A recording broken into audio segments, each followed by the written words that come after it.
considered in saying, is this the man that did make the earth to tremble and did shake kingdoms, that made the whole world as a wilderness, What's the battery and on? destroyed the cities thereof, and that opened not the house of his prisoners? I got the battery pack too. All the kings of the nations, even all of them, lie in glory, everyone in his own I got one as well.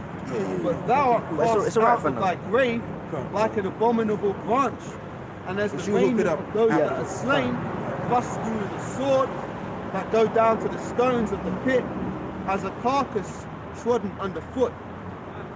Thou shalt not be joined with them in burial, because thou hast destroyed thy land and slain thy people, and the seed of evildoers shall never be renowned. So the seed of these Edomites, they're never going to be renowned, man. This is their last hurrah. This is their time to their last bit of time in the sun before their asses go head first into slavery, man.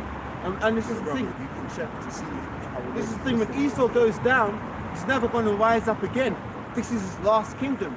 That's why Esau is trying to fight, as they say, tooth and nail, you know, to save his empire, because he knows when Yahushua comes back, it's a complete wrap.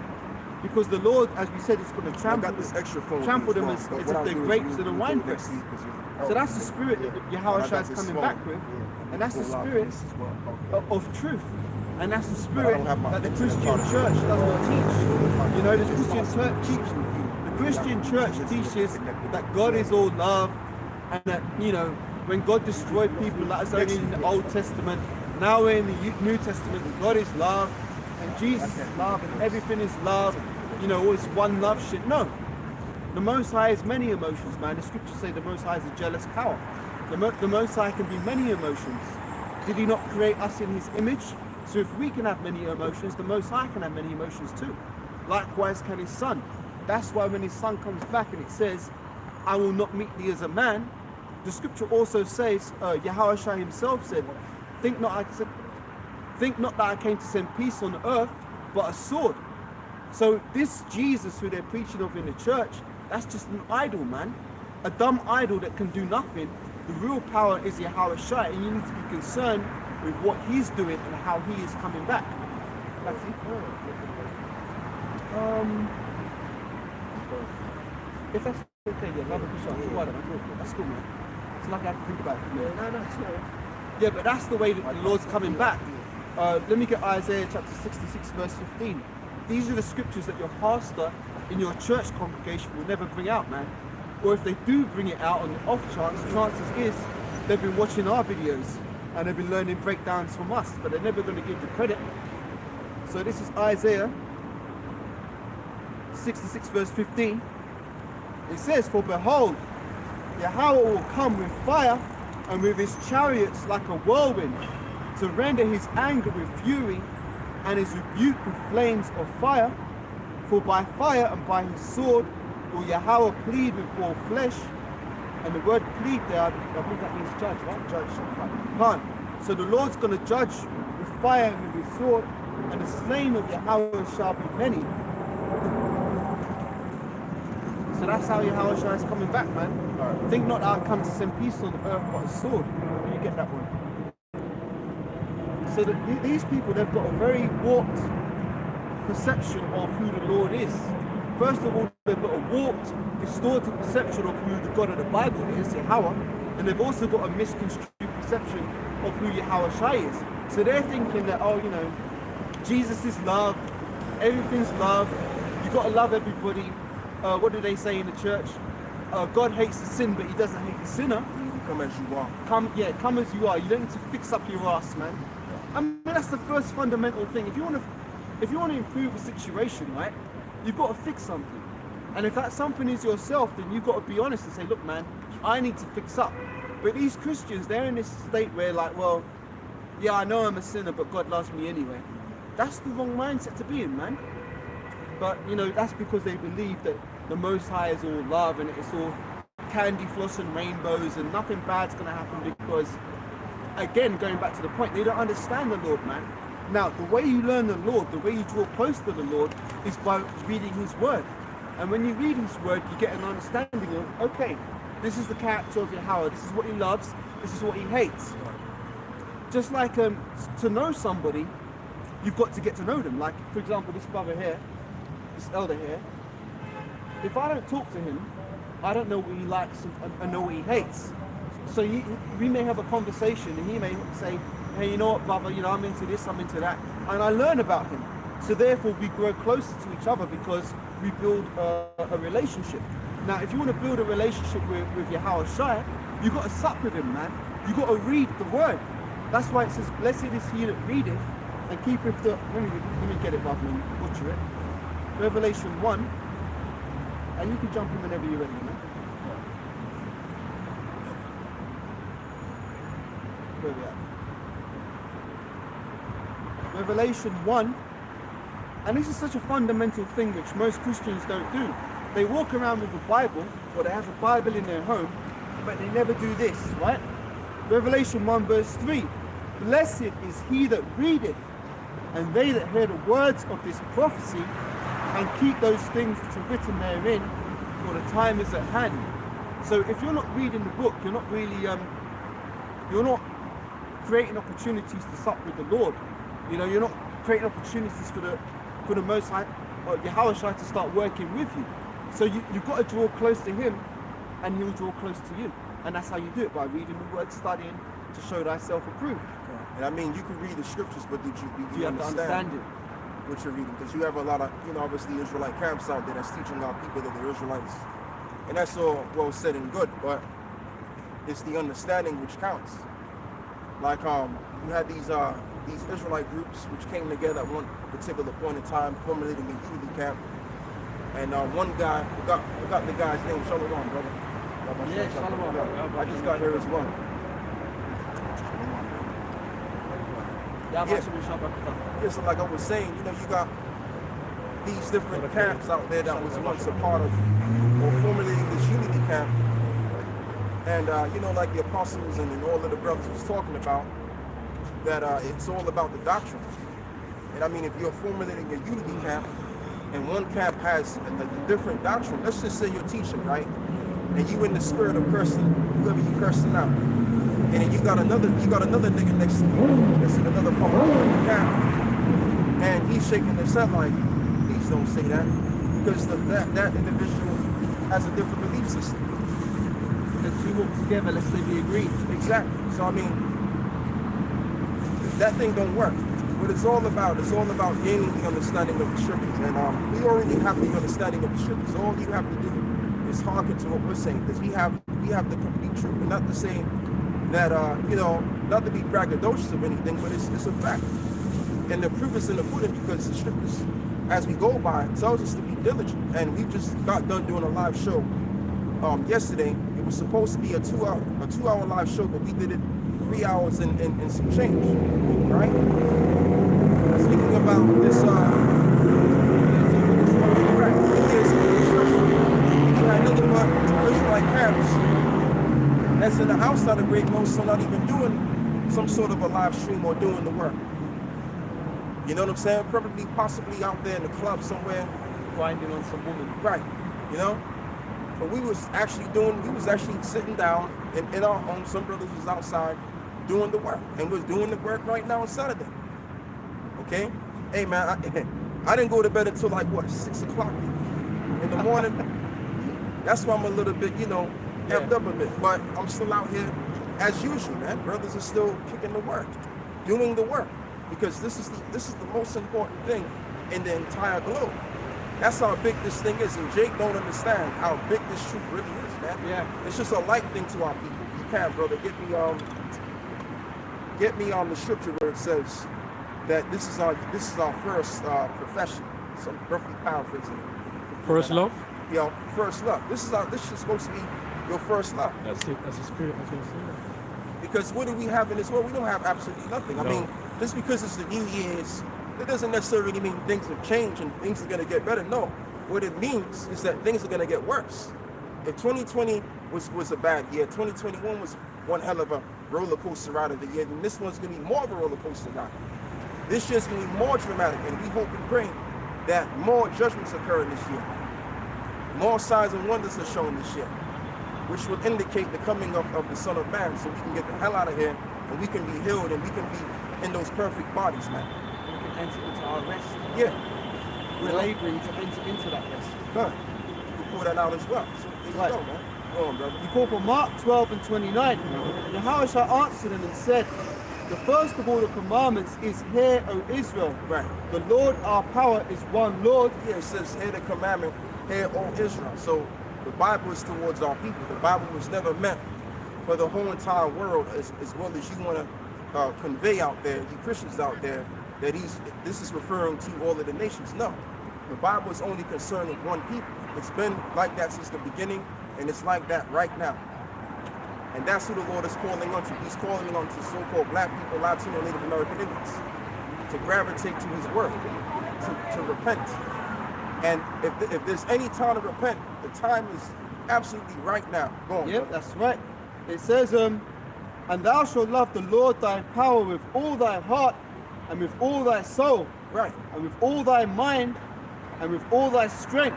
Yeah, and again, not to be braggadocious, but it's the truth. We're the ones that's actually showing that we love the Lord with all of our might and our strength. That's Because right. like I said, we just got done doing a live show of the evil destruction, and now we out here on a Saturday. And I didn't even expect this brother to be out here, because this brother, hey, we was all up late and shit, man. You know what I'm saying? So, but we out here.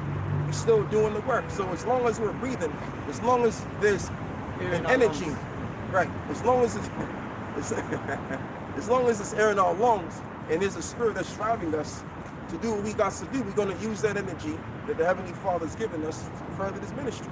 As long as we're alive, this is what we're going to be doing, man. Because we were born to do it. That's right, we can prove that. Ecclesiastes 12.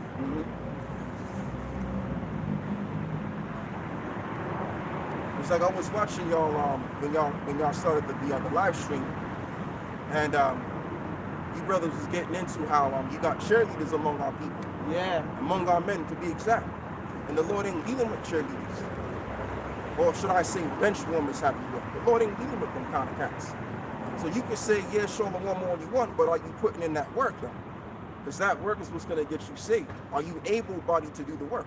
There's men out there that's unable-bodied, and they wish they can do the work. Yes. Right? So what's your excuse? Why can't you go out there and learn this work? If you've been studying this for 2-3 years, or even just 6 months, you're not supposed to be out in the streets on some form of a camp or something. That's right. Elder, can I just say, Go on, right? brother. It's so, to serve the Lord, I tell you what, no matter what we go through, Huh. to serve the Lord is the most beautiful thing ever one could feel. That's right. Now, I've had so much experience with love, with women, loving women, Huh. and it's nice. But I tell you something, nothing beats serving the Lord. Absolutely. Because all these women will let you down, right? But the Lord just Never does let you not down. let you down. I'm telling you, so that's, talking about the first love, We've Huh. all experienced like the first love, we know what love feels like. Yeah. Yeah? And for us to neglect that love is the worst thing you could be doing. Yes. You know what I mean, brother? Well said. That's all I have to say, bro. This precept links with that. This is Ecclesiastes 12:13. Let us hear the conclusion of the whole matter. Fear the Most High and keep His commandments, for this is the whole duty of man. So that's what we were made to do. Meant to do. That's it. And it's a commandment as of right now that we stand on the streets and we convey the message of Yahweh Shah. Because back in the day when I first came into the truth, back in the day, it ain't that long ago. It's only been about 11 years. Still a long It's time, still right? time- That's time's still flying time, now. man. God. But I remember, man, I was watching this nigga Bakwash. He used to be out there. Hey, he was doing his thing with his men, and he was holding it down in the way that he was doing it, man. Right? So pretty much, man, I learned the scriptures from him, because I got captivated by the Israelite thing as to what they were teaching as well. So I would listen to them, and I just kind of got bored. And I was listening to them for 7 months in. I got bored, so then I gravitated to some other camps, and then I was led to Great Millstone, because I wanted to learn more about what these brothers was teaching. And when I watched Apostle Ha, I was like, and as well as the other apostles, they was bringing out all of the information. And it was like they had an abundance of knowledge, and you just couldn't get enough of the knowledge. And my mindset was at the time, man, I want to know everything. Yeah. I want to know the truth as to what's going on in this life and what's going on with myself. So when that's probably the reason why the Spirit of the Lord led me to the truth. Because that was really my mindset even when I was in the world as well. Water, brother. But anyway, fasting forward, getting back to the point. When I came across the brothers of Great Millstone, I found out, man, that there was an abundance of knowledge, man.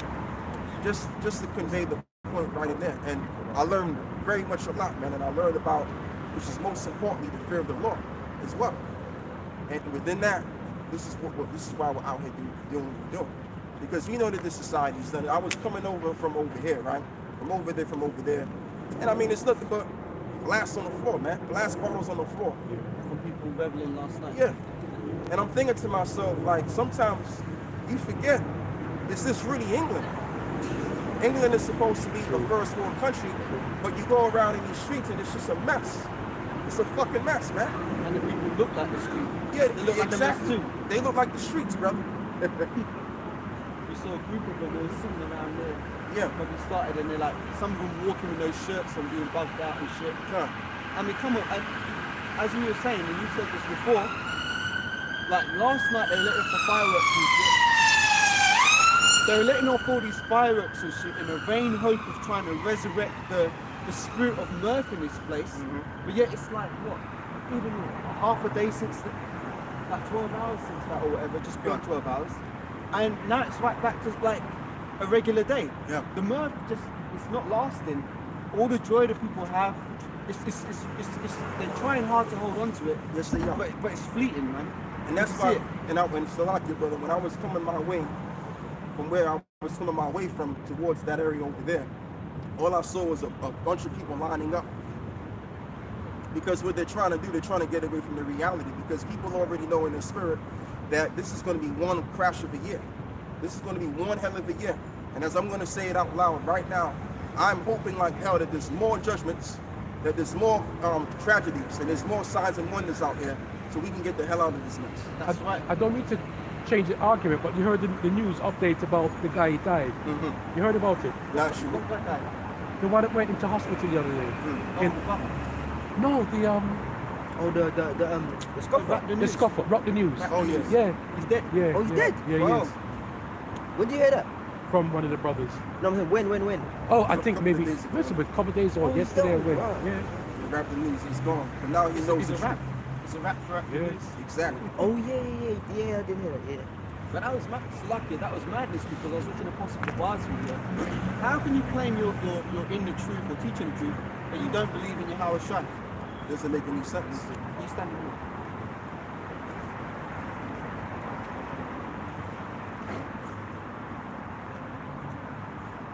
Yeah, man. I mean, and it's just like, and I mean, you have a lot of Israelites out there. You have groups, or even a couple of men that probably don't even go out in the street, and they have a problem with the name of the Lord.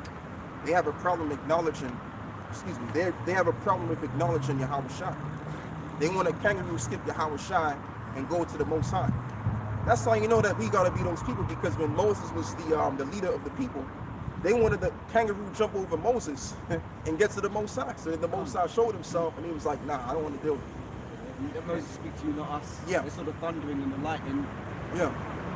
But the scripture says, roughly paraphrasing, no man cometh to the Father but by me. Yeah. So Yahweh Shai is the intercessor. And going back to what we were saying earlier, this is all about order. And Yahweh set the order up, that Yahweh Shai would be the intercessor. Just like in the legal system, when you're in a court, you have a lawyer which puts forth your case, right? Yeah. And he speaks to the judge and stuff. Unless you're representing yourself, you don't walk up in there and say, well, yeah, judge, I did this and did that, and blah, blah, blah. Usually it's the lawyer who is the intercessor on your behalf. Yeah. So that's the role Yahweh Shai plays. And it also says in the scriptures that the Lord was given all authority Yes. over the living. So if that's the case, then we have no choice but to serve and reverence Yahweh Shai, as the Father wants us. The Father wants us to worship His Son. All right? And if you can, brother, get people scripture in that. I think it's in the book of John, where he said, I think it's in John, maybe it's verse 16. I mean, not verse 16, chapter 16, where Yahweh Shai said that me and my Father are one, and whosoever accept me, so accepted the Father also. Roughly paraphrasing it. Like very much trying to. So that's the way to go. You have to acknowledge the Messiah. The Messiah comes first now. Because the Lord have already turned his back on us, because we are unclean. As it is written, that our sins is as a filthy rags. But when we're cleansed, when we're changed, and when we're transformed into immortality, into God's, into holy men, innocent men, spiritually, then the Lord can look at us. And we can look at the Lord. Hell, to really be honest with you, I wouldn't even want to look at the Lord, man, in my carnal state. You might drop that in it. Yeah. Yeah, Moses tried it. He said, you know, like, I've been talking to you so long, basically, why can't I see your face? Huh. And the Lord said unto him, no man sees my face and live, man. So he hid him in one part, a cleft of the mountain. And he said, I'm going to put my hand over you, you know, walk past you, man. And then you can see my back, but you can't see my face, otherwise that's finished. Yeah, exactly, man. And I mean, and also in saying this too, I wouldn't even want to have a dream about seeing the Lord's face, because, you know, I'm unclean. You know, I look at myself like you know, like someone that's dirty. So, but you got these jakes that don't know what this truth is about, and they think to themselves they can just go towards the Heavenly Father. Man, who the hell are you, man? Come on, man. Right. John chapter 10 and verse 30 is very short to the point. I and my Father are one. Right. And Christians misinterpret that. They think Yahushua is the Father. Right. Read it again, brother. John 10:30. I and my Father are one. That's it? Yep, short and to the point. Yeah, so what does the Father want? The Father wants us to acknowledge His Son. Oh, it says in the book of Psalms chapter 2, kiss the Son, lest He be angry. What does that mean? Meaning you have to acknowledge the Son. Because the Lord is going to make the second return, and whoever's not a part of His will, or of what we're involved in, you're going to be destroyed. That's in the book of Luke 19 and 27. If you can, brother, give me that. And elder, for edification's sake, for the newcomers, when they say me and my Father are one, they are one in agreement. Yes. That's what it is, yeah? Not actually one, yeah? There's three different, you know, but they all think in agreement. They all think the same. Luke 19 and 27. While he's looking for that, should I bring this out? This is Psalms, kiss the Son, Psalms 2. Yeah. Right, Psalms 2 verse 12. Kiss the Son, lest he be angry, and ye perish from the way, when his wrath is kindled but a little. Right. Blessed are all they that put their trust in him. Yeah, so that's what we have to do. We have to put our trust in the Heavenly Father through His Son. It's all about acknowledging the Son first. Right now as it stands, and then when we're changed, then we can transcend, and then we can see the Father. But right about now, we have to go before the mediator, as He is. He's the mediator, or the bridge between His people and the Creator. That's His position that the Heavenly Father has blessed Him with. So this is the book of Luke, chapter 19, verse 27. But those mine enemies, which would not that I reign over them, bring hither and slay them before me. Yeah, because when you deny Yahushua, you're denying his authority. All right, you're denying his position, which was granted of the Heavenly Father, and he's in that authority now. So you got to go with His authority. So it says, whosoever, let's read that again. Luke 19 verse 27, but those mine enemies, which would not that I reign over them, bring hither and slay them before me. Yeah, because just like how you had David and Abigail, they came up against Moses, right? And what did the Lord do? The Lord basically put the asses to death, opened the ground up and swallowed the ass through, because they were against the orders of the Creator. Like I was telling this brother here that I was watching a live show earlier, and you brothers was talking about that briefly, because there's an order to things, man. You have the Heavenly Father, and He sets the order, He gives the order to men. He puts certain men in position to lead the nation, and that's how it went at the time. So the same thing applies today, where you have us, we're like the forerunners of this thing, beginning with the apostles, right? And that's that order. So in order for you to come and understand who the Heavenly Father is, you got to go before men. You got Israelites that have a problem with that, going before the men, or being around other men in their camp, thinking that, okay, well, if they learn a few scriptures there and there, they could just go off and do their own thing. No, that's not how this thing operates. Because at the same time, what did the Apostle Paul talk about? Which the Apostle Paul was a man of God, of course. Hence his name is meaning mouth of God. Haya'ala, which means the mouth of the Most High. So, you know, the Lord blessed him with that name to speak the words of God. And in the word of God, in the New Testament, in Corinthians, Paul makes mention of the body of men, relating it to the body of Yahushua, which is what we are yet this day. So this thing is about multiple different bodies of men. This is not a one-man band, it's true. Yep. All right, and even if you got brothers that are by themselves in Great Millstone, they with the group anyway. But I'm just saying, because you got guys out there that really don't like to communicate with other men. You know, they were part of a camp, and now they're projecting this idea that, yeah, see, the Lord is just dealing with him and him only. No. They've got that Lone Ranger type of Yeah, spirit. Lone Ranger, Yeah. exactly. Here's 1 Corinthians 14 and 40.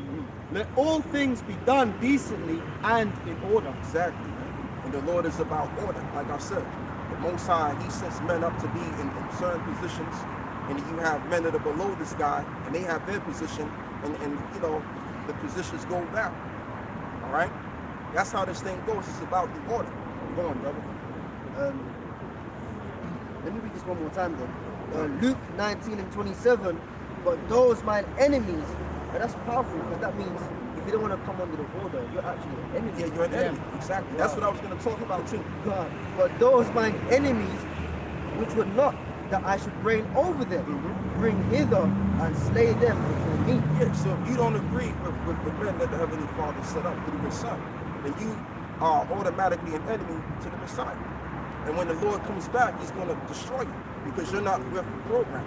Because like I said, Yahushua is given the authority. It's kind of like a deputy. A deputy is someone that's been given authority, or let's look up that word deputy, man, just real quick. You know, it's lucky. The first thing that I think of when you said it is when you deputize someone. Like I remember there's a film, Cowboy film, Young Guns. I like it. Where these young guys, they got deputized. Right. So they basically had the badges, and they basically Right. go around killing people. Right. It's like only If you can look into the etymon, because I mean, you know what the word means, but I just want to look into the etymon anyway and get more in depth into the word. deputize him. Yeah. Or deputy. You got the app. Common dictionary, or in the actual The etymon. I really want you to get the I've etymon. got it. And you got that on that too. Yeah. Oh, that's beautiful. Yeah, so read that again, brother. Right, so this is the book of Luke, chapter 19, verse 27. How you doing? But those mine enemies, which were not that I should reign over them, bring hither and slay them before me. Yeah, so whoever has a problem with the order of how things are sort up, going back to the Son, and whoever has a problem with acknowledging Yahushua, automatically you will be destroyed, you will be slain. Because the Lord is setting up an order on the face of the earth, and that's the only order that He's setting up. All right? So whoever goes against that, hey, the Lord ain't got time for your nonsense, man. Because the Lord has set up a kingdom, and He's zealous for setting up this particular kingdom. So there's not going to be no variations of men within our kingdom. Everybody's going to have the same mindset towards the same, the same information, which is what we've been given first. This understanding this truth, and therefore keeping the commandments and upholding this holy kingdom, which will be governed by this one man, Yahushua.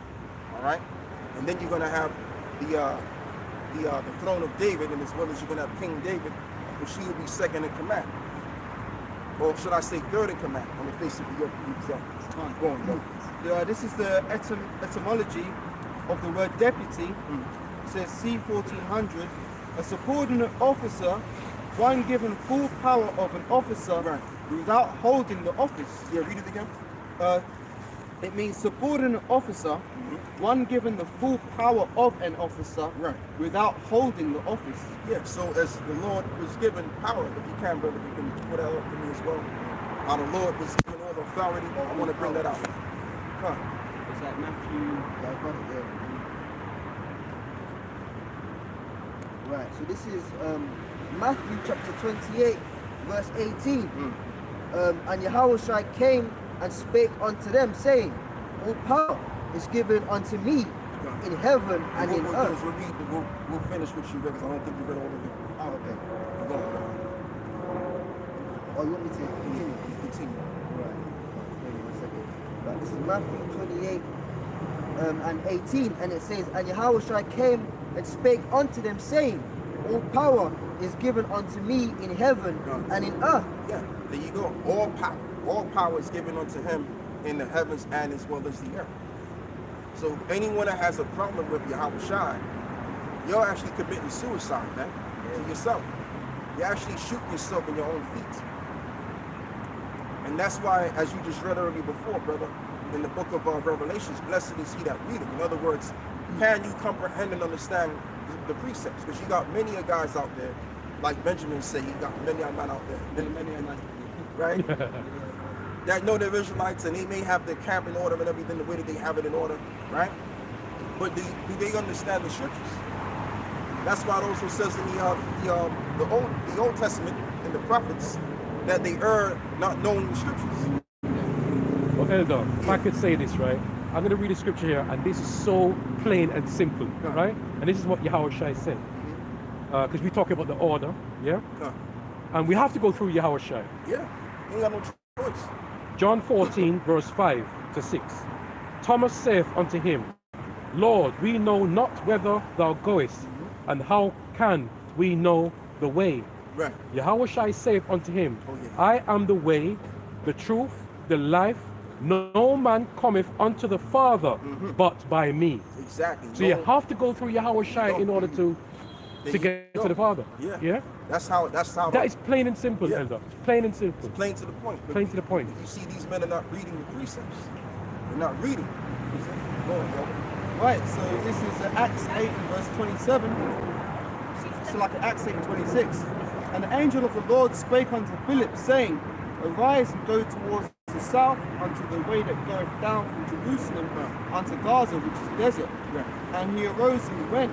And behold, a man of Ethiopia, a eunuch of great authority under Candace, queen of Ethiopians, who had the charge of all her treasure.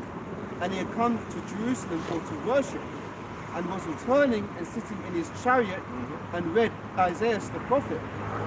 Then the Spirit said unto Philip, Go near and join thyself to his chariot. And Philip ran thither to him, and heard him read the prophet Isaiah, and said, Understandest thou what thou readest? And he said, How can I, except some man should guide me? And he desired to Philip that he would come and sit with him. Right. And can the Lord really set up a man to know or to give a portion of the truth to that man? Yes, he could.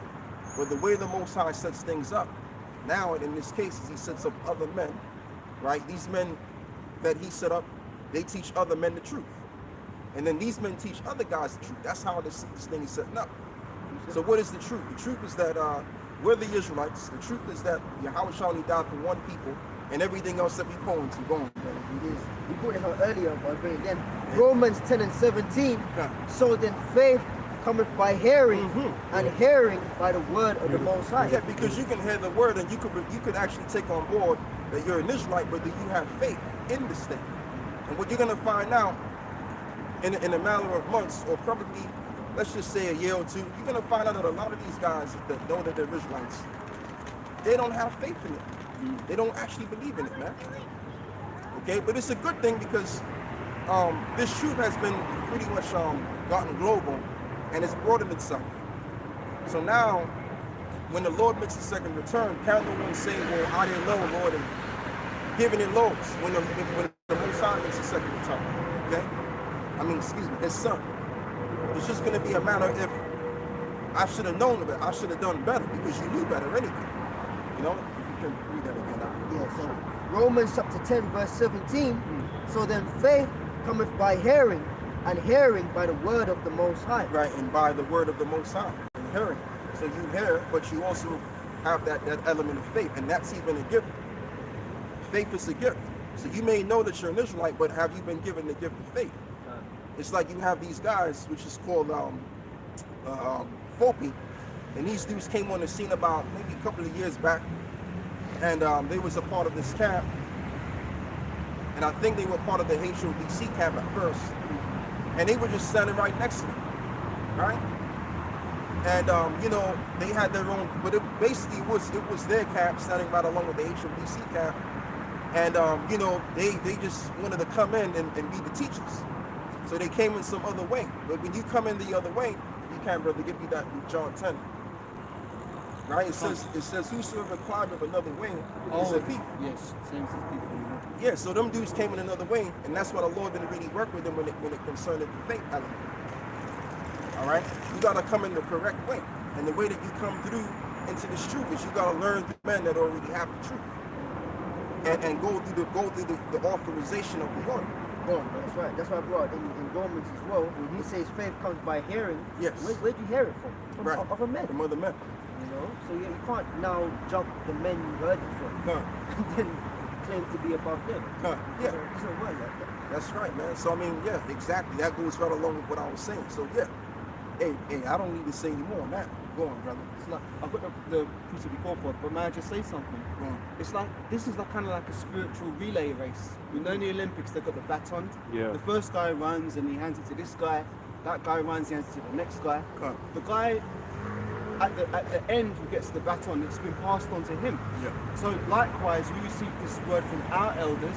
We received it from their elders.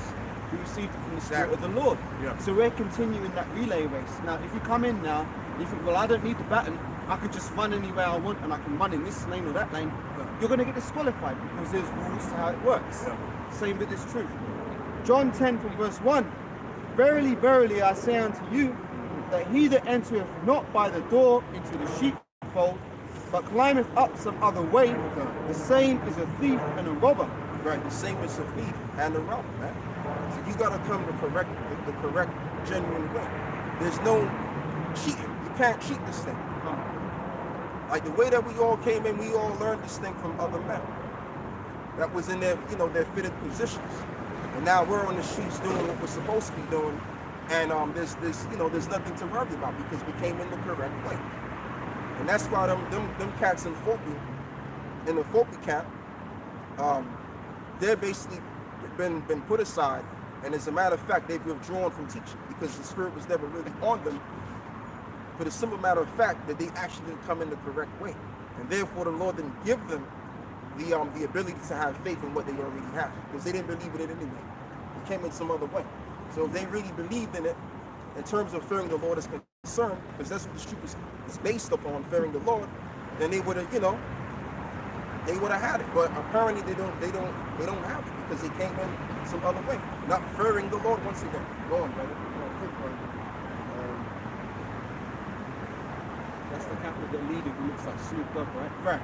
Kunal, yeah. Well, now, you got this nigga Sham talking about how he feel like committing suicide. Man, get the hell out of here. Yeah, we're here to suffer, man. And you're talking about giving up. Right. Suicide. Come on, man. What's up with that, man? So what's gonna happen? You go off yourself, and then you end up in the spirit realm, and you stand before the most like, no, Lord, I couldn't do it, man. Yeah. And you don't go there. You don't go say it's okay, man. So, no, man, we're here to endure, man. That's it. This is Luke 9:62, and Yahweh shall said unto him, no man having put his hand to the plow and looking back is fit for the kingdom of the Most High. Yeah, because they was out there teaching, for some time, and then they went back. They drew give me that in Hebrews 10 verse 35. Right? So they was out there for a while, and they fell back for a little bit, and then they came back again, and now all of a sudden they fell back into the world again, and now he's talking all of that shit on the line. Come on, man, but see, this is the thing. It all originates because of how they came in.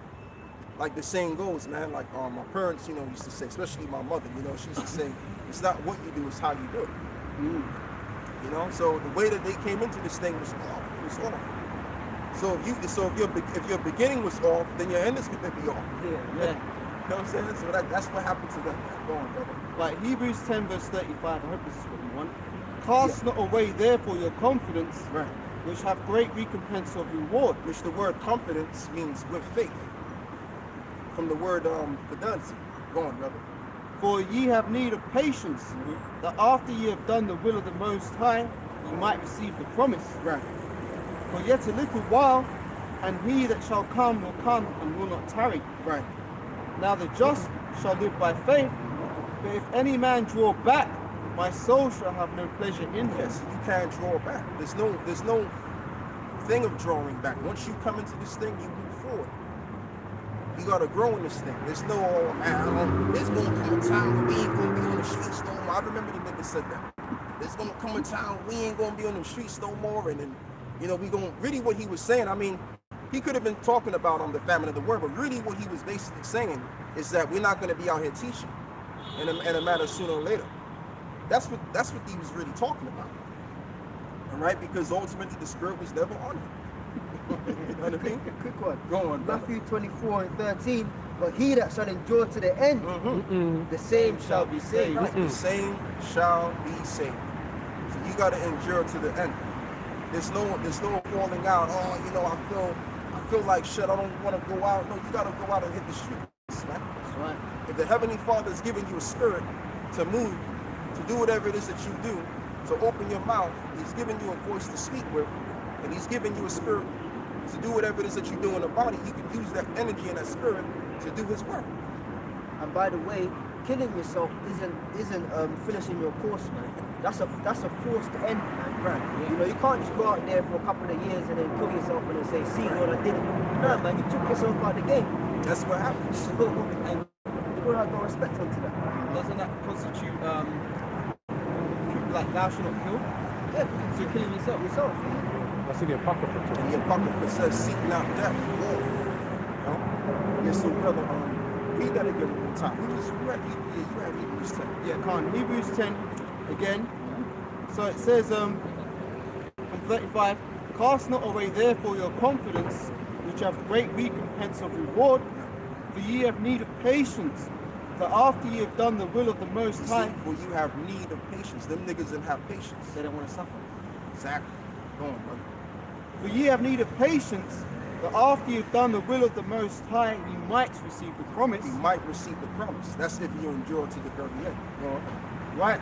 For yet a little while, and he that shall come will come and will not tarry. Now the just shall live by faith. And it says, and the just shall live by faith. So them guys was not just. So whoever came in this faith of ours and ducked out of there, they were never just. That's why they ducked out to begin with. As the scripture says, to the pure all things are pure. And that wisdom will not enter into a malicious soul as well. So you got guys that have a malicious soul within, and then eventually, you know, they'll vibe with the brothers for a particular point of time, and then that maliciousness just comes out of them. And we all know this guy. We know this guy. We all know who this guy is. And you know, he's taller than the rest of us somewhere. Go on, brother.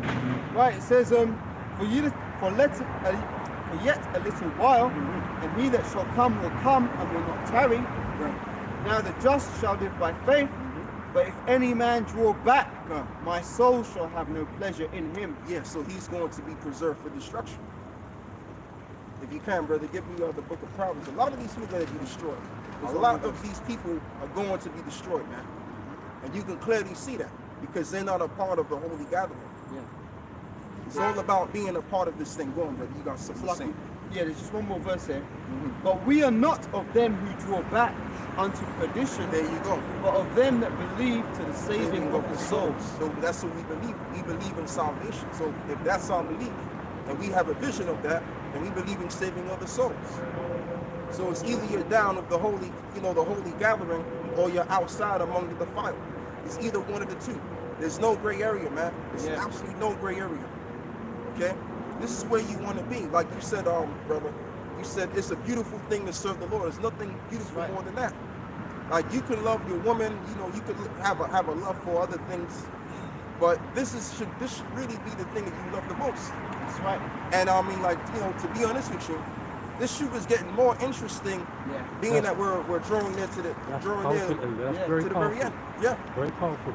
Because you see the prophecies actually unfolding. Yeah, it's getting real interesting. You've seen it. Yeah. It's like any good film, like the first part of the film, the first act's going to be slow. They establish the characters, some basic plot.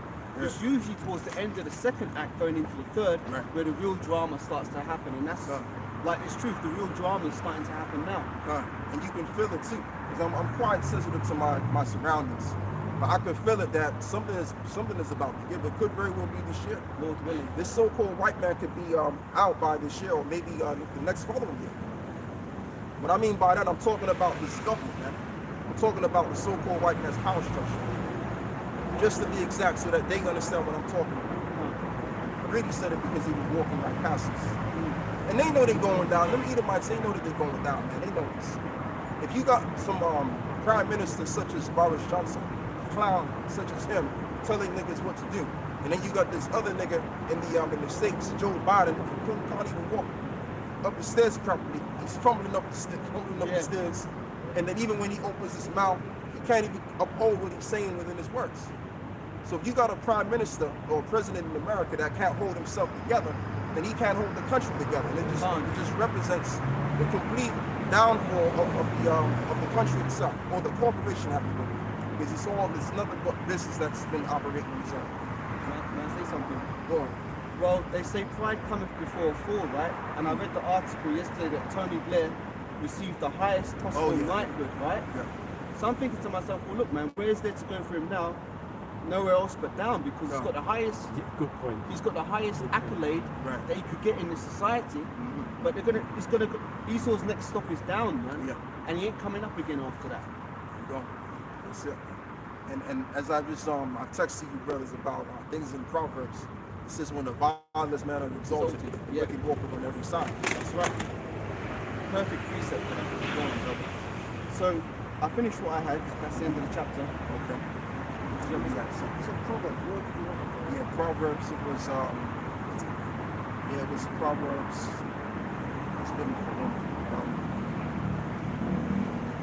what was right. It was Drawing back. Yeah, drawing back. Yeah, you know the scripture where it says just man full of simple times and like that. And the wicked falleth into mischief. So this is Proverbs chapter 24, verse 16. For a just man falleth 7 times and riseth up again. Right. But the wicked shall fall into mischief. Mischief means trouble. So if you fall into mischief, that means you were wicked all along. Because this doesn't just have to apply to the so-called white man. This can also apply to our people, because our people can be wicked.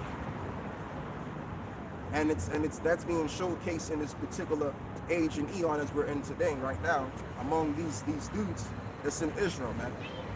Like you got this guy, Rap the News, brothers was basically bringing it out, and the apostles was bringing it out, that he passed on and he transitioned to the spiritual realm. But now he knows the truth. Now he knows exactly what's going on. And he ain't coming back down here on this earth again. He'll come back through our loins, man. One of the brothers is gonna have probably Rap the News as one of his sons. May I say something? It's interesting because Elder Apostle Gabar put a video up earlier in the week. His wife was crying, saying, "Please pray for him." But the question is, right? If this guy doesn't believe in Yahweh Shai, who are we supposed to pray to? You know, what are we supposed to try and pray? Oh, Heavenly Father, Yahweh, please save him. We can't do that because go through Yahweh Shai. So the fact that he negates the mediator, well, who is he going to turn to in his hour of affliction?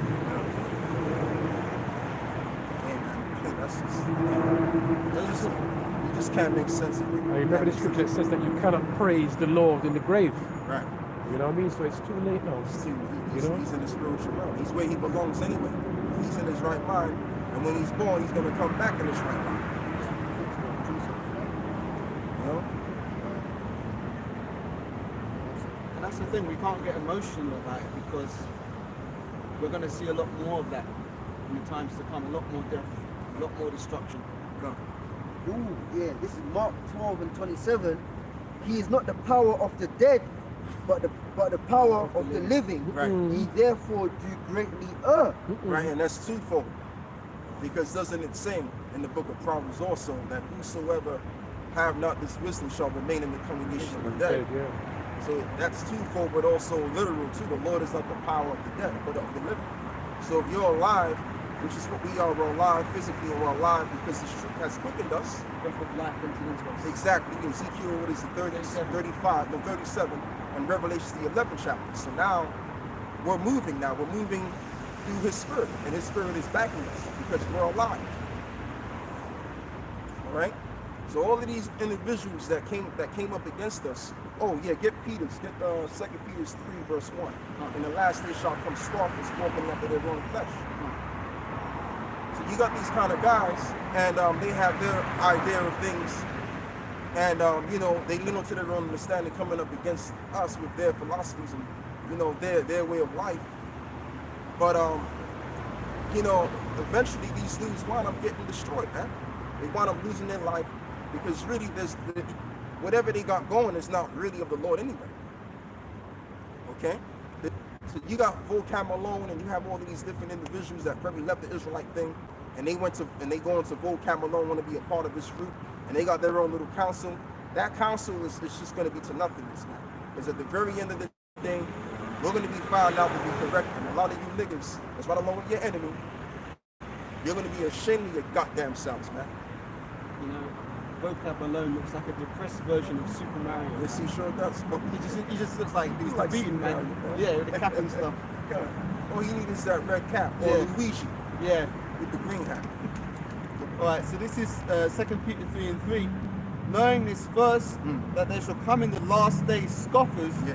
walking after their own lusts, Yeah. and saying, where is the promise of his coming? Right. For since the fathers fell asleep, all things continue as they were from the beginning of creation. And that's how you know we're in the last days.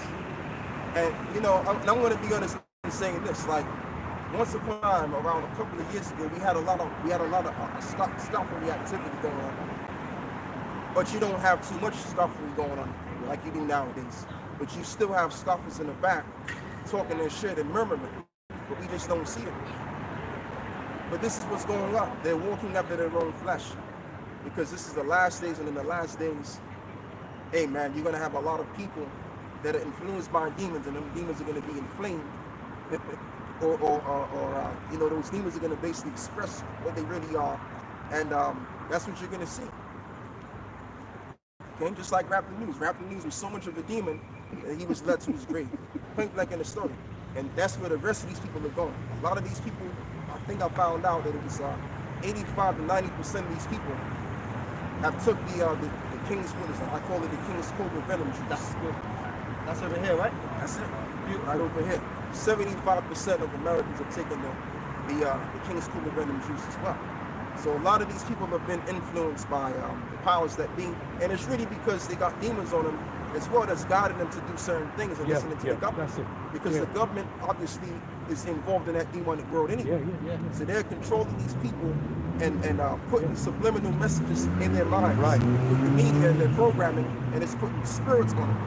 And that's what I'm going to say, Eldar. I thought about this because they're going to have to be, that's why they're forcing this thing to put into you, Because we don't know, as you know, we might be thinking it's connected to the 5G, whatever. Because a lot of people are against taking that, the rice grain. And there's a lot of people that hasn't taken that, the juice, you know, right? So in order to get to that stage, they're going to have to take that, they're forcing people to take that juice thing, because when they're ready to flick some switch, they're going to be more willing to take that thing. You know what I mean? As I said, programmed, they're going to be, you know, brainwashed through the media. And who knows, within that King's Cobra Venom juice, you may even have some stuff in there that may actually you know, got you hearing voices and shit. That they can admit inside of you, you're hearing these voices telling you to do A, B, and C. And that's going to lead you to that mark. Thank you very much. That's and then at the same time as well, I can't forget, I remember that this information came out, and it has to involve the VMAT2 gene. The God gene, right? Right, which is the God gene. So this particular thing that people are taking is making them to become more free from their faith. And that's why one of the dudes from IUIC, he was saying when he took the King's Cobra Steak juice, he felt like he was losing his faith. So if you're losing your faith in the Heavenly Father, and as well as the word Pino means the face of God. So if that's being corrupted, then guess what? You're left out there for the spirits to take over you. Because it's either one of the two. It's either the spirit of the Most High is in you, or the demons is on you. And that's the majority of these people now, meaning that they've taken the first King's Cobra Snake's Venom juice. And when they went ahead and took you know, other Yeah. yaps, so to speak. I think we got a precept. May I say something while you're looking for that? I've got it, Brother, we gonna stick to the scriptures, man. Can't. I know you got a lot to say. No, so I don't want to talk too much. Like, I'm just gonna speak in This that is point. talking about the face of the Most High, right? Yeah. Number 6, verse 23. Speak unto Aaron and unto his son, saying, on this wise ye shall bless the children of Israel, saying unto them, the Lord bless thee and keep thee. The Lord make his face Shine upon thee and be gracious unto thee. unto. The Lord lift up his countenance upon thee and give thee peace. Right. And they shall put my name upon the children of Israel, and I will bless them. Right, and shall put his name upon the children of Israel and bless them. What does that mean? Because the Lord comes to you through visions. And that all goes back to your pineal gland. Again, meaning the face of God. So if that's being corrupted, how can you have spiritual visions about anything? So that's what this devil is trying to do. He's trying to rip away your spiritual ability, man. So that he can put other spirits inside of you that they concoct in these secretive venues that they get involved in, brother. And this is what it says, Show the, one, brother. the, Show, next, show, show. the next side of it, right? Talking about the face, check this out now. It's a spirit, man. It says Revelation 13 and 16, and he causeth all, both small and great, rich and poor, free and bond, to receive a mark in their right hand or in their forehead. That's the face of the devil, man. Exactly. Wow. And it says, and that no man might buy or sell, save he that had the mark or the name of the beast. See, we had the righteous blessing. Right. By this you shall put the name of the Most High on the children of Israel. Yes. Or by the MOTB, they put in the name of the beast on the people. Man. Yes. All That's right? what I was talking about. Or the That's- name yep. of the beast, or the number of his name. Yeah. Here is wisdom. Let he that have understanding count the number of the beast. That's what I'm talking about. That's exactly what I'm talking about. So that's why they want to get rid of the VMAT 2 gene in you, and that's by these King Cobra snake venom's that they pushing out into you. Take that away so that they can insert another form into you. And what this thing does as well, as I found out ages ago, what it does is it's a as most brothers should already know, it's an mRNA. In other words, it changes your molecular structure, your DNA to be exact. So you went from being this particular, the real human being, to another form.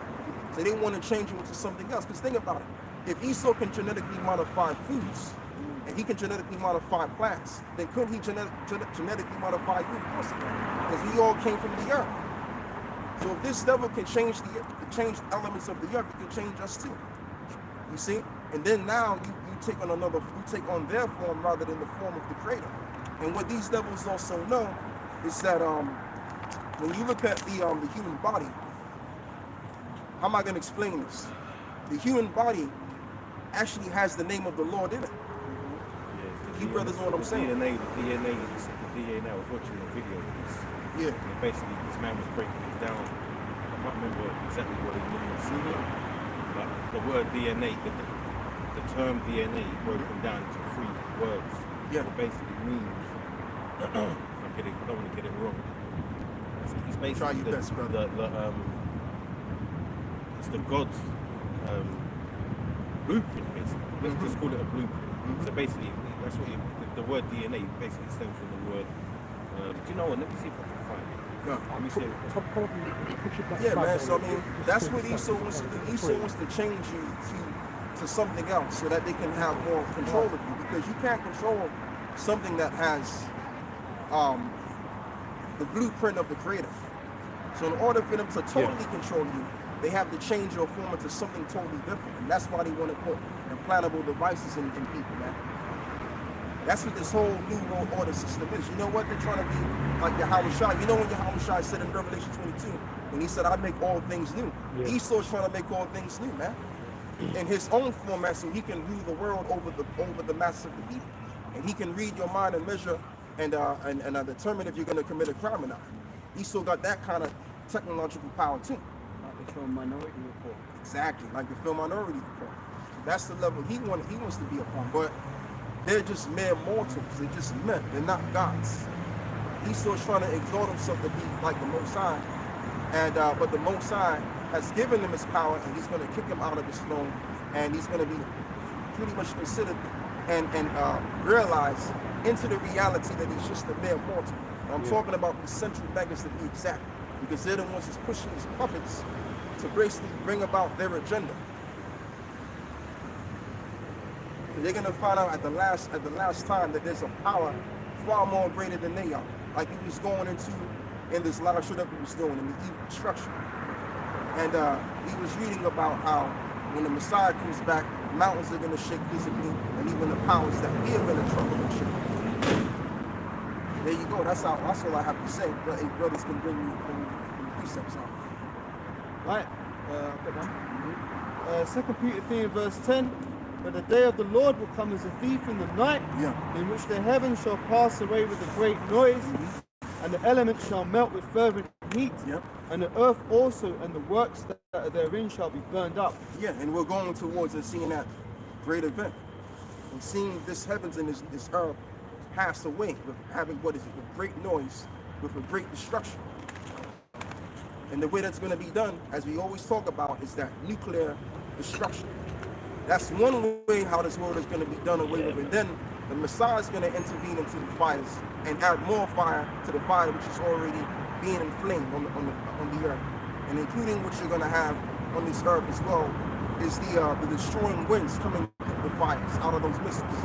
So a whole lot of melee is going to happen on the face of this earth. And therefore the righteous will scarcely be safe in that as well. Wrong, brother. Going back on that, reading that too, right? Yeah, come. This is 2 Thessalonians chapter 2, verse 4, who opposeth and exalteth himself above all that is called the Most High, or that is worshipped, so that he, as the Most High, sitteth in the temple of the Most High. Yeah, and that's Esau.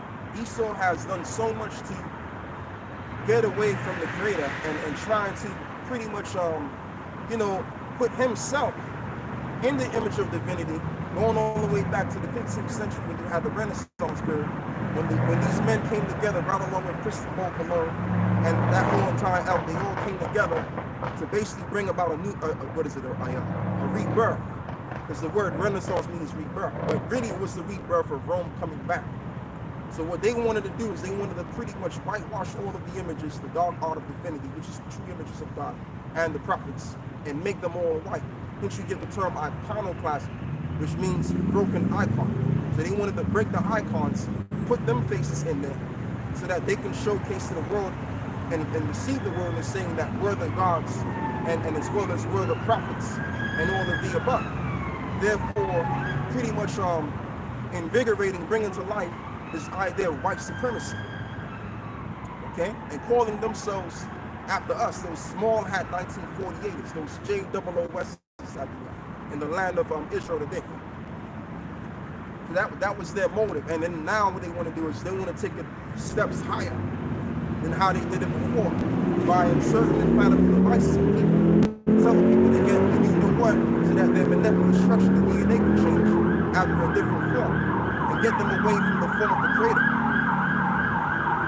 If they can get you away from the form of the Creator, which is what we are right now, the natural beings, then basically they can have more effective control over you than they did before.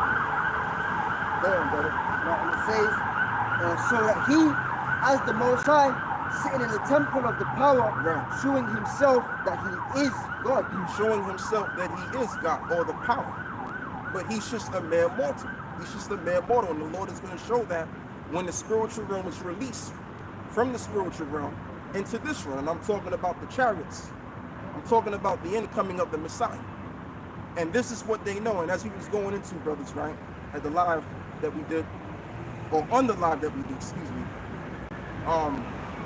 we were speaking about on how you have the Pentagon and as well as other groups of people that are pretty much gathering data about the UFOs, or which is what we call them down here in the UK, UAPs.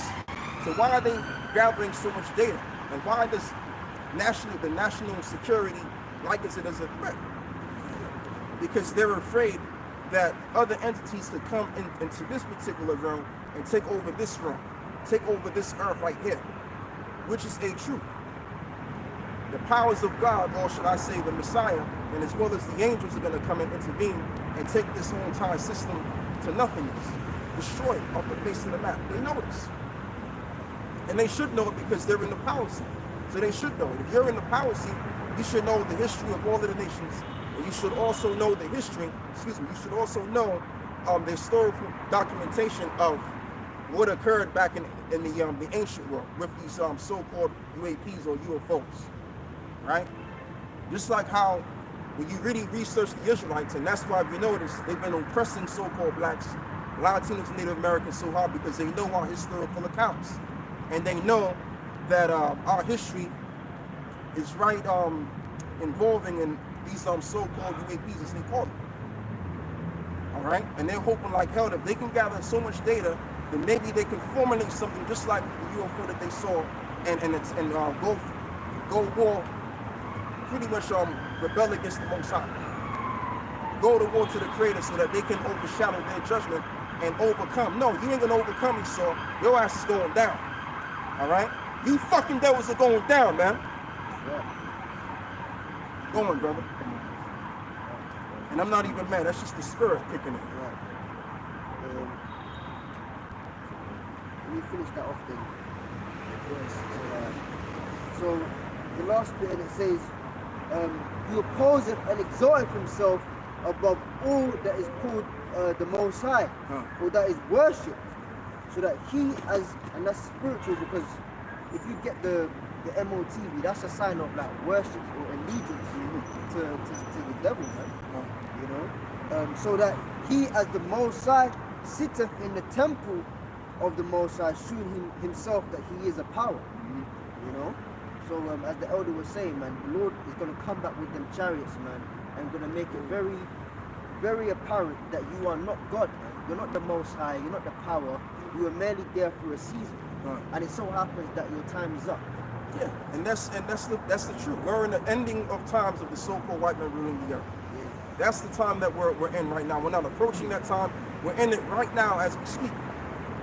All of you brothers that are going live today, furthering this ministry, at this very moment in time, we're at the very end of this work. That's right. Go on, brother. Yeah, finish that one. Alright, this is Obadiah chapter, well, there's only one chapter, verse 4. So it's like verse 3. The pride of thine heart hath deceived thee, thou that dwellest in the clefts of the rock, Beautiful. whose habitation is high, that saith in his heart, who shall bring me down to the ground? Right. And that's their attitude. Once you get the term, you make the fell. Listen, man, you elitists out there that run these banks and all of that stuff, you ain't too big to fail, man. You're too small to the Creator. Right? And like the saying goes, your hands are too short to box with God. Right? So all of your gathering of data of these UAPs, it ain't gonna amount to nothing, man, because it's already been written. The story has already been told for you to go down, man. For you to rise up so that you can pretty much put hell on the children of Israel for the sins of their fathers, and do that for a particular point of time. And then eventually, as it is written, you will go down. Woo! All right? Just like Joe Biden told this dude in the other court hearing, you will rule on that, mark my words, before you're 10 years old. This is Daniel chapter 2, verse 41. And whereas thou sawest the feet and toes, part of potter's clay and part of iron, the kingdom shall be divided, but there shall be in it of the strength of the iron. Right, but there shall be in it the strength of iron. In other words, representing the military power. You're going to have powers within the EU, which are going to be inferior to others and superior to others. The European countries. Go on, brother. For as much as thou sawest the iron mixed with miry clay, and as the toes of the feet were part of iron and part of clay, so the kingdom shall be partly strong and partly broken. Right, it shall be partly strong and partly broken. This is why you've had referendums in the past, especially down here in England. England is now out of the EU, and France has been talking about being out of the EU. But even though things have, the whole EU hasn't split up entirely, but there's a division. There's a spirit of division within the EU anyway. So just like how before we came down, what happened to us? We then were conquered. And you have the term divide and conquer. So if you really want to conquer a people, they have to be divided first. And all of these Edomites have been divided. There's a dividency within the Masonic Brotherhood. There's a dividency amongst the regular peons that you see every day, and even the helicopter that they're trying to do. right? So being that there's a divided scene, this place is sanctioned to go down. It is sanctioned to go down, man. I'm gonna say one last time, it is sanctioned to go the fuck down, man. Satan cast out Satan. Hey, cool, let's read that. Mark 3, read 3 and 23 to verse 25. Go on, brother. Verse 43, and whereas thou sawest iron mixed with miry clay, they shall mingle themselves with the seed of men, but they shall not cleave one to another. Right, and this is going back into the vision of Daniel. Now, Daniel had a vision, and you know, pretty much the king of Babylon at the time, Nebuchadnezzar, had the same vision. So he didn't understand the vision. I'm talking about the king at the time. He didn't understand the vision, and nor could the magi's or the wise men that he had besides him couldn't tell the vision or break it down. Excuse me. But Daniel could. So Daniel's basically specifying, and if you want to really get the understanding, you got to go and read Daniel 7. But really, we got to break it down for you because we know how to break it down, right? But all of that, which is what he saw the statue, until the different empires which would come after one after the other, right? And now we're at the last leg of the ancient Roman Empire, the 10 toes, right? And within the 10 toes, they would be divided amongst each other. So even if you had them, listen. But they watching, brothers, they watching, you know? Just watching. Now they gotta watch. But this place is going down, man. All we're saying is all we bringing about is Bible prophecy. That's all we do. We're not hurting nobody. We ain't doing none of that nonsense, man. All we doing is bringing out the words of God. The truth. That's it. That's what we're gonna do. And if we have to get arrested for that, then that's so be it. Because we're the men of the Heavenly Father anyway. All right. We don't fear these devils, man. We fear your how about you outside. Right? Go on, brother. Verse 44, and in the days... Before you go any forward, and I'm gonna say this as well. We know that we already know that the devil's watching, man. We already know. Like, we're not out here ignorant to the fact that they ain't watching. We know that YouTube is linked in with Houston. Okay, everything. Listen, man. Hey, I tell you what, brother. No, hold what you got. Give me the scripture, brother, where it says, be not ignorant of Satan's devices. Somebody pull that out. We're not ignorant to anything, man. We're not ignorant to this empire. All right? This revival of this Roman Empire. We're not ignorant to it. We know every aspect of this empire. Just about. You know, we know that the politicians don't run a goddamn thing, but the banking elite. They're the ones that's pulling the strings, man. And they're the ones forwarding their agenda, going all the way back to the shadow government. That's who's really calling the shots. And we're telling you that you're no God. You will never be a God. You'll always be a mere mortal and an inferior one. And that's the truth. Okay? So let me let the scripture speak. This is 2 Corinthians 2 and 11. It says, lest Satan should get an advantage of us, for we are not ignorant of his devices. Yeah, we're not ignorant of Satan's devices. And Satan really has already lost the war. If you go back and read the temptation that Yahweh Shai suffered for 40 days and 40 nights, Yahweh Shai still overcame Satan. He overcame them a long time ago. Right, and it also says that the gates of hell will not prevail. You know, these motherfuckers are stupid because when you think about it, how in the hell are you going to worship Satan when Satan is under the authority of the Creator, man? You idiots. You're fucking idiots. You're nincompoops. Let's read this again. 2 Corinthians 2 and 11. Lest Satan should get an advantage of us, for we are not ignorant of his devices. Yeah, we're not ignorant of Satan's thoughts and ideas. And really, we're not talking about Satan himself. We're talking about the men that worship Satan. We're not ignorant of their thoughts and their ideas and their agendas. We know everything. All right, and we know that you're watching. And I would suggest that you continue to watch. Continue to watch us grow in this truth, and also continue to also analyze on your perspective that you're failing. Your agendas are failing. Okay, go on, brother. We already got that time. Let me just finish this then. In Daniel 2 and 44, and in the days of these kings shall the power of heaven set up a kingdom which shall never be destroyed, and the kingdom shall not be left to another people, but it shall break in pieces and consume all these kingdoms, and it shall stand forever. And it shall stand forever. So there's an empire which is forth to come, which will stand forever, and this is not it. This empire is the revival of the ancient Roman Empire coming back into existence again, beginning with the 15th century and onwards. And as it is written, that the devil would be loose in its little season, that red dragon which represents this empire. And we are at the very end of this little season of this devil ruling. Okay? Which the red dragon symbolizes this red man ruling the earth. Okay? And we're actually at the precipice of seeing the end of it. We're hearing about potential heightening of more food shortages and shortages of supplies. Okay, and other things, man. We hearing about it, and that's why they gotta tell people to go get the king cobra snake venom, because they have an agenda, man. And really, what they want to coerce the people to do is taking the implantable device, and we want them to bring this out. We want them to bring the implantable device. Let's come on, let's go, let's do it, baby. All right, because the sooner you can do it, the sooner we can get the hell out of this mess. Go on, brother. Job 12 and 16. It says, with him is strength and wisdom. The deceived and the deceiver are his. And that's all of them put together. They're all deceived. All of you little Negroes that's in Israel, man, and you have a problem with acknowledging Yahweh Shah, you're deceived.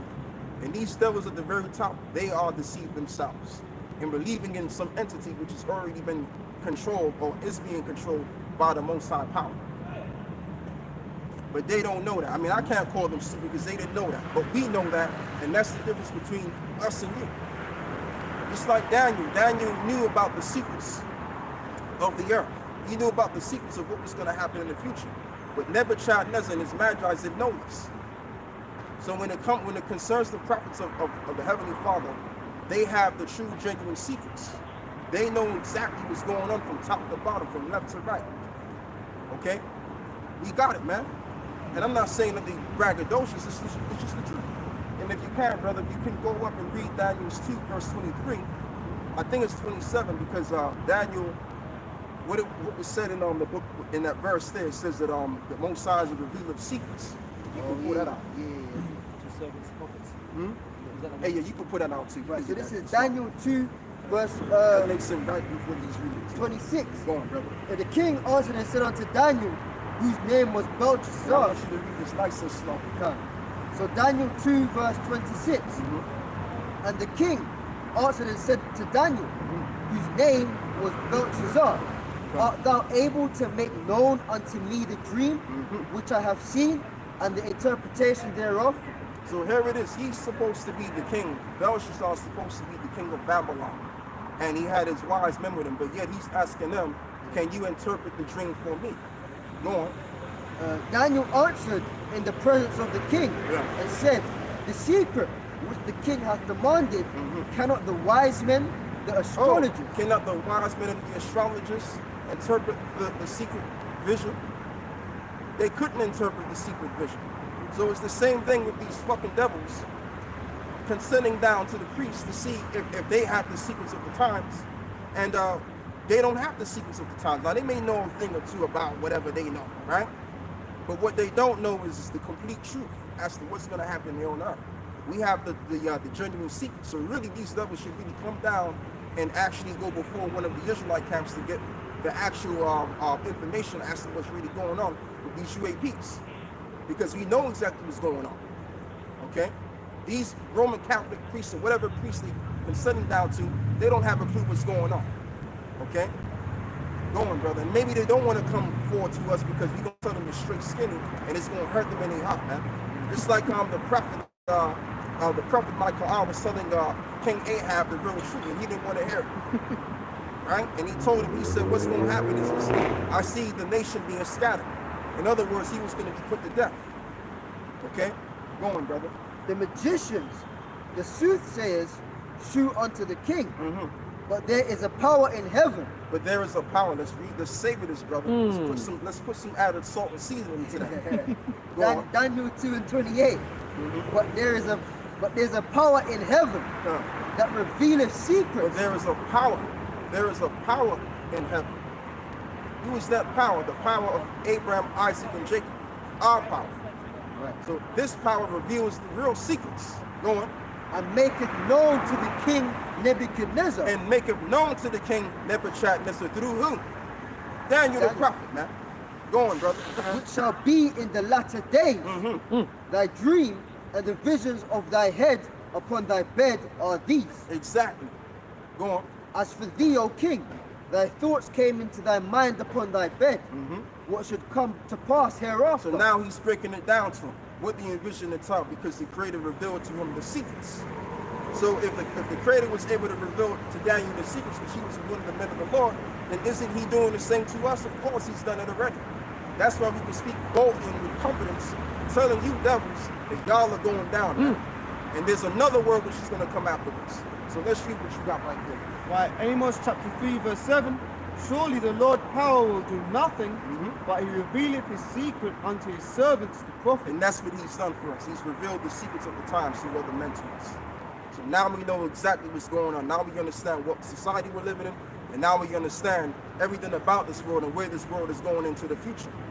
Yeah, it's whatever you want to call it, Happy New Year's or January the 1st, which this ain't no fucking New Year anyway. Right? The real New Year comes in around March when everything springs back again, when the plants spring back again. All right? That's the real New Year's. This can't be the New Year's in the heart of winter. Read this again. Amos chapter 3 and verse 7. Surely the Lord power will do nothing, but he revealeth his secret unto his servants the prophets. He revealeth the secrets unto the servants the prophets. So we have the complete truth as to what's going on. That's why we can say that we have 100% truth. And if you don't like it, then you know what? You don't have to watch our videos. This is not a game. Go on, brother. Elder, right? I don't want to break your spirit, yeah? Knowing this truth gives you 100% peace of mind. Sure Yes? does. Yep. So let me bring up this if I can, Baba Kashaw, right? Philippians 4 verse 7.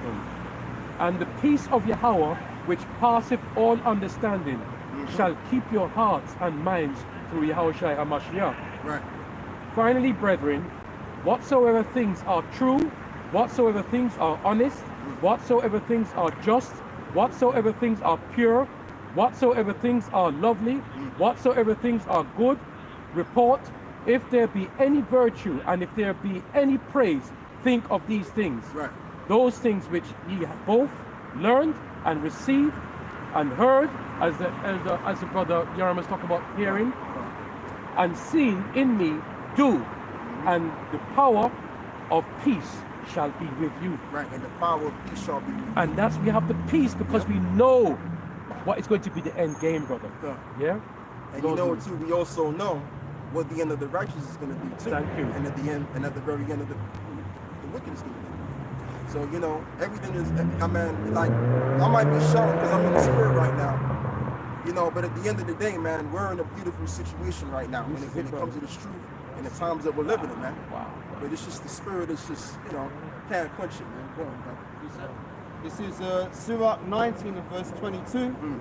The knowledge of wickedness is not wisdom, neither at any time the counsel of sinners prudence. Yeah, and as we just read earlier before, the deceived and the deceive are his. They actually believe in their wicked knowledge and their understanding that's going to make them prosper. It can't make you prosper. It can only but break you down. And what these stupid idiots are doing, they're bringing back all of these different ancient gods which destroyed the nations of old time. So why would you worship gods which have destroyed many? Aren't you going to be destroyed too? Like, come on, man. Like, what are you doing? But again, that's them being deceived in their own vain way. And that's what's going to lead to their demise, as we just read in the book of Obadiah. Let's go back and read that again in the book of Obadiah. Because really what's deceiving them is their ultimate pride. And having pride in God to their worship, which will lead to nothing. Right, back in Obadiah 1 and verse 3. The pride of thine heart hath deceived thee, thou that dwellest in the clefts of the rock, whose habitation is high, that saith in his heart, who shall bring me down to the ground? And as Yahushua said, he that exalteth himself shall be abased, and he that is abased shall be exalted.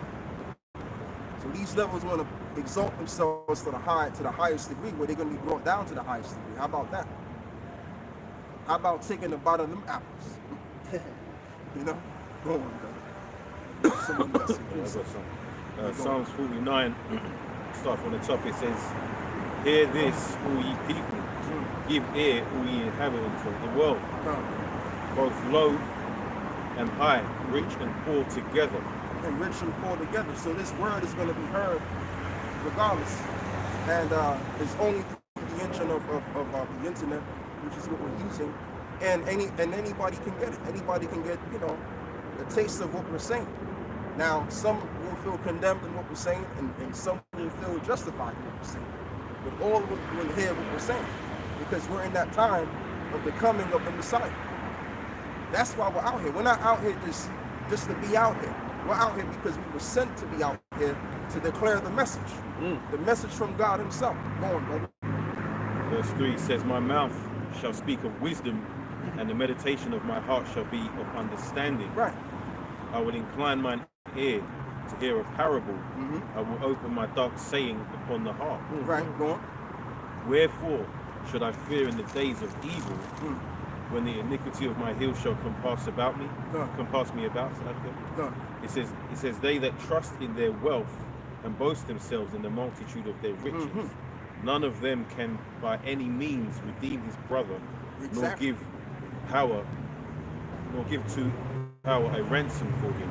Wow. And that's just the bottom line, because when you think about it, these elitists, they got so much money, they can make money, they can print money out of thin air, give you the money that they're printing, and that money hyperinflates, or inflates or hyperinflates, which, you know, the dollar to be exact will soon be in hyperinflation mode, and the prices are going to skyrocket of your goods. So they give you the money so they can keep you more in debt, but at the end of the day, these people are going to lose everything that they've ever gotten, that they've labored for, that they've stolen, because they stole everything. Great Britain was basically built up. The new Britain that we're living in today was built up because of slaves. All right, the conquering of the so-called Negroes down there that happened in England. A lot of churches were burned down, buildings were burned down, and all of that. If you get into the history of it, right? So now it's going to come a time where they're going to have to give back to what they've stolen. That's in the book of Job, the 20th chapter. Okay? Let's go back and read that again. I'm going to recap what you're So Psalms 49 and 6, it Oh, says, yeah, get James 5. Let's go. they that trust in their wealth and boast themselves in the multitude of their riches, Yeah. none of them can by any means redeem his brother, nor give to Yahweh a ransom for him. Huh. For the redemption of their soul is precious, and it ceaseth forever. Right, and the redemption of their soul is precious, and it ceases forever, meaning their wealth. Because wealth is not done away with or be materialized, but it's given to one nation to another nation. And all of that wealth, which is what they stole from us, will be given back into our hands. As you can go into the law of the thief. If the thief be found, he shall restore double. So what is Esau going to have to do? Restore double. And how is that going to be done is when the Messiah makes his second return. That's what we're telling you, Esau. We're not telling you what we're going to do to you. We're telling you what the Lord is going to do to you. You should be paying more attention to them UFOs as you should, right? Because that's what you're going to have to encounter and battle one day. But you're going to lose the battle. It's already been written you're going to lose the battle. So now what do? You might as well go out guns blazing to try to make an attempt of something you're going to lose. The battle you're going to lose, excuse me. Go on, brother. Verse 9 says that he should still live forever and not see corruption. For he seeth that wise men die, likewise the fool and the brutish person perish and leave their wealth to others. Verse 11. Hey brother, that's all we need. That's all we need. Yes, so get James 5. Right. This is the book of James, chapter 5. I'll start from the top. Go to now, ye rich men, weep and howl for your miseries that shall come upon you. Your riches are corrupted, your garments are moth-eaten, your gold and silver is cankered, and the rust of them shall be a witness against you, and shall eat your flesh as it were fire. Right. Ye have heaped treasures together for the last days. And they do have the real treasure. They have our gold, they have our silver, they Our. have gemstones. Our. They have us in their possession. This manpower brings about wealth as well. You have thousands of people working for you or working under you in the country that you rule over, then that's what? That's wealth. People can be considered wealth as well. Go on. Verse 5. No, Salaki. Verse Verse 4, behold, the hire of the laborers who have reaped down your fields, which is of you kept back by fraud. Right, which is something kept back by fraud, going back to the currency that we're using, and as well as how we're getting paid when we go pretty much undertake under these jobs. And you have these multi-billion-pound companies paying you scrap, and you got to keep working until you can't work anymore, until your dying age. And they've also increased the year of retirement. But they want you to work until you die so that you can prop up their economy and make them rich and then pay you in a fucking week, man. And also they hold back your pay for a month. You're supposed to get paid at the end of the day. See, that's what I'm talking about, man. That's why the society is going to be destroyed, man. Shit like that. Go on, bro. And it says, crieth, and the cries of them which have reaped are entered into the ears. And that's what we're doing. Aren't we crying? I'm crying. I'm probably crying out the loudest, but we all crying, whether we're crying the loudest or the least. Okay, the less loudest. Okay, but Elder, you cry so much now that your tears have dried up. Yeah. You know what I mean? You can't even cry You can't anymore. anymore. Yeah, but the cry, the sorrow's still there. Gone. You know? So, I mean, the Lord is acknowledging the cries of us, and that's why time is speeding up as well. You can't, brother, get Matthew 25, I think it's 24. That's the spirit. I just thought about it. Oh, yeah? Yeah, Woo! he said he was going to come around. Yeah. Wait, wait! I forgot he was going to come around. Shalom, brother. Shalom. That's the spirit. 24. Do you want the one that this gospel should be preached unto all the world or something else? No, the time. But hold on to that. Wait, wait! Good to see you, man. Right, so back in James chapter Brother, I 5, knew it was coming to the brother. verse Do it. 4, and it says, crying, and the cries of them which have reaped are entered into the ears of the Lord of Sabaoth. Right, so the cries of those which have been robbed, in other words, the poor which have been robbed, has entered into the ears of the Heavenly Father, the Lord of hosts, in other words, the Lord of armies. All right? And like we always talk about, or not always, but from time to time, we always go into scriptures and that involves the Lord pretty much seeing everything on this earth with the angels. As it reads, that the eyes of the Lord are beholding every place, the good and the evil. Okay? And even the voices are being heard. Even if you're murmuring or you're whispering, Most High hears your voice. So the Lord hears everything that's going down here in this physical realm. Even though you can't see the Lord, and you can't see the angels, but the angels can see us and hear what we're saying. Right? So right now, the angels of the Heavenly Father is greeting Yahweh Shai. He's hearing our voice, our cry. Because we've been spoiled. We've been robbed. And now we're in slavery. So we're crying to come out of slavery, man. It's what lasts.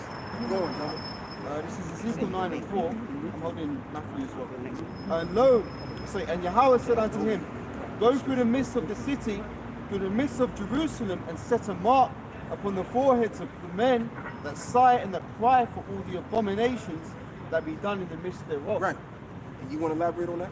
Yeah, because as the elder was saying, we're crying, man.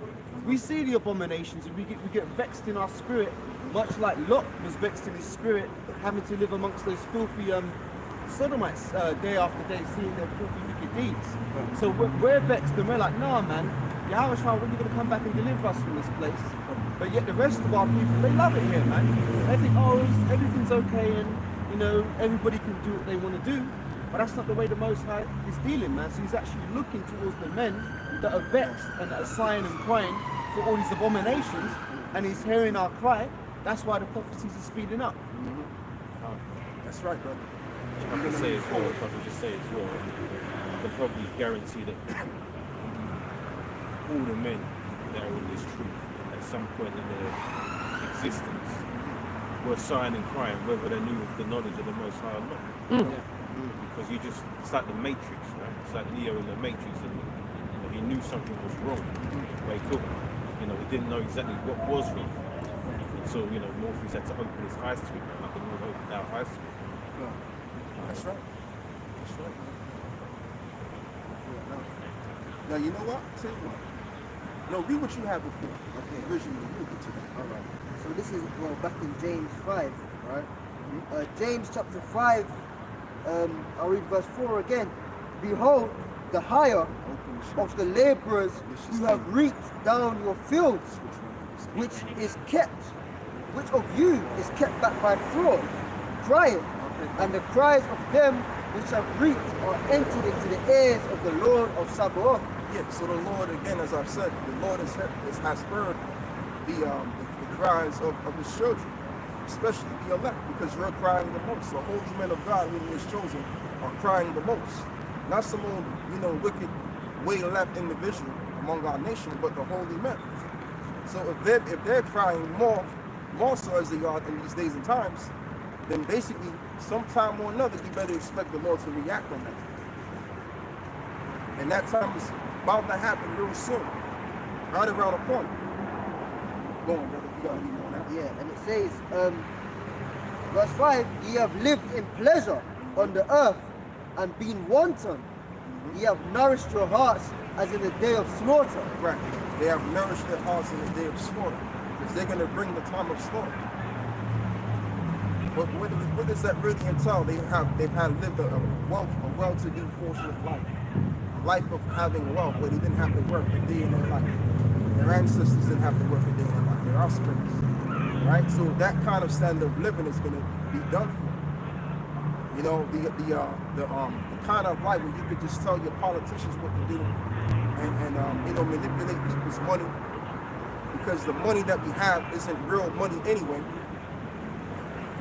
So they can give a determination, and it's just like going back to like the late 19th century, when they coerced the people to do away with the gold standard, and pretty much, because at the time, if people had a certificate, they would take the certificate to the bank and in return get the gold, and they had their gold, right? And that was genuine. That was a genuine currency, because it had a reasonable, value to it. But what we have right now is we have plastic money, especially down here in the UK, and the Americans are holding the dollar, which the dollar just simply needs a measurement, and it's just paper. You can't really, like, paper's not valuable to the point of it's not valuable in the sense that it's needed. It's not that needed. Now it has its cause, but it's not needed like that. All right, you can't eat paper. You can't. There's only so much you can do with paper. You know, it's like down here in the UK, the plastic money that we have is called the pound, but it doesn't weigh a pound. So it's fake currency. So if it's fake currency, they can determine what the currency is. And this is why what they're going to start doing in the future, they're going to start hyperinflating the currency, and therefore it's going to devalue. And when it devalues, the prices of your goods skyrocket. It's going to pretty much be equivalent to what happened in Germany with the Deutschmarks, where you had to get a whole, you had to get a wheelbarrow of the currency to buy a loaf of bread. Come on, man. So it's gonna get back to that, and that's when all hell is gonna break loose. People are gonna be looting stores and just going buck wild out here. It's gonna be buck wild in the realms of the Western Hemisphere. You mark my words. Go on, brother. So it says here in verse 6, ye have condemned and killed the just, and he doth not resist you. Right, and they have condemned and killed the just, and that's what they will continue to do, beginning with the North American Indians in America, and just like how they're killing our people, shooting them down like a bunch of animals, they're doing the same thing, or they have been doing the same thing, and still they didn't do to the North American Indians in the reservations. So they've killed the just. The so-called white man has been known to kill the just, man, and that's why they're going to have to pay for the crimes that they've committed, and it's looking more like that every day. All right, they're drawing near to the point where they're gonna have to pay for the wrongs that they have done. Go on, brother. He says, right, ye have condemned and killed the just, and he doth not resist you. Be patient, therefore, brethren, unto the coming of the Lord. And that's what we're doing, as it reads. Patience possess ye your souls.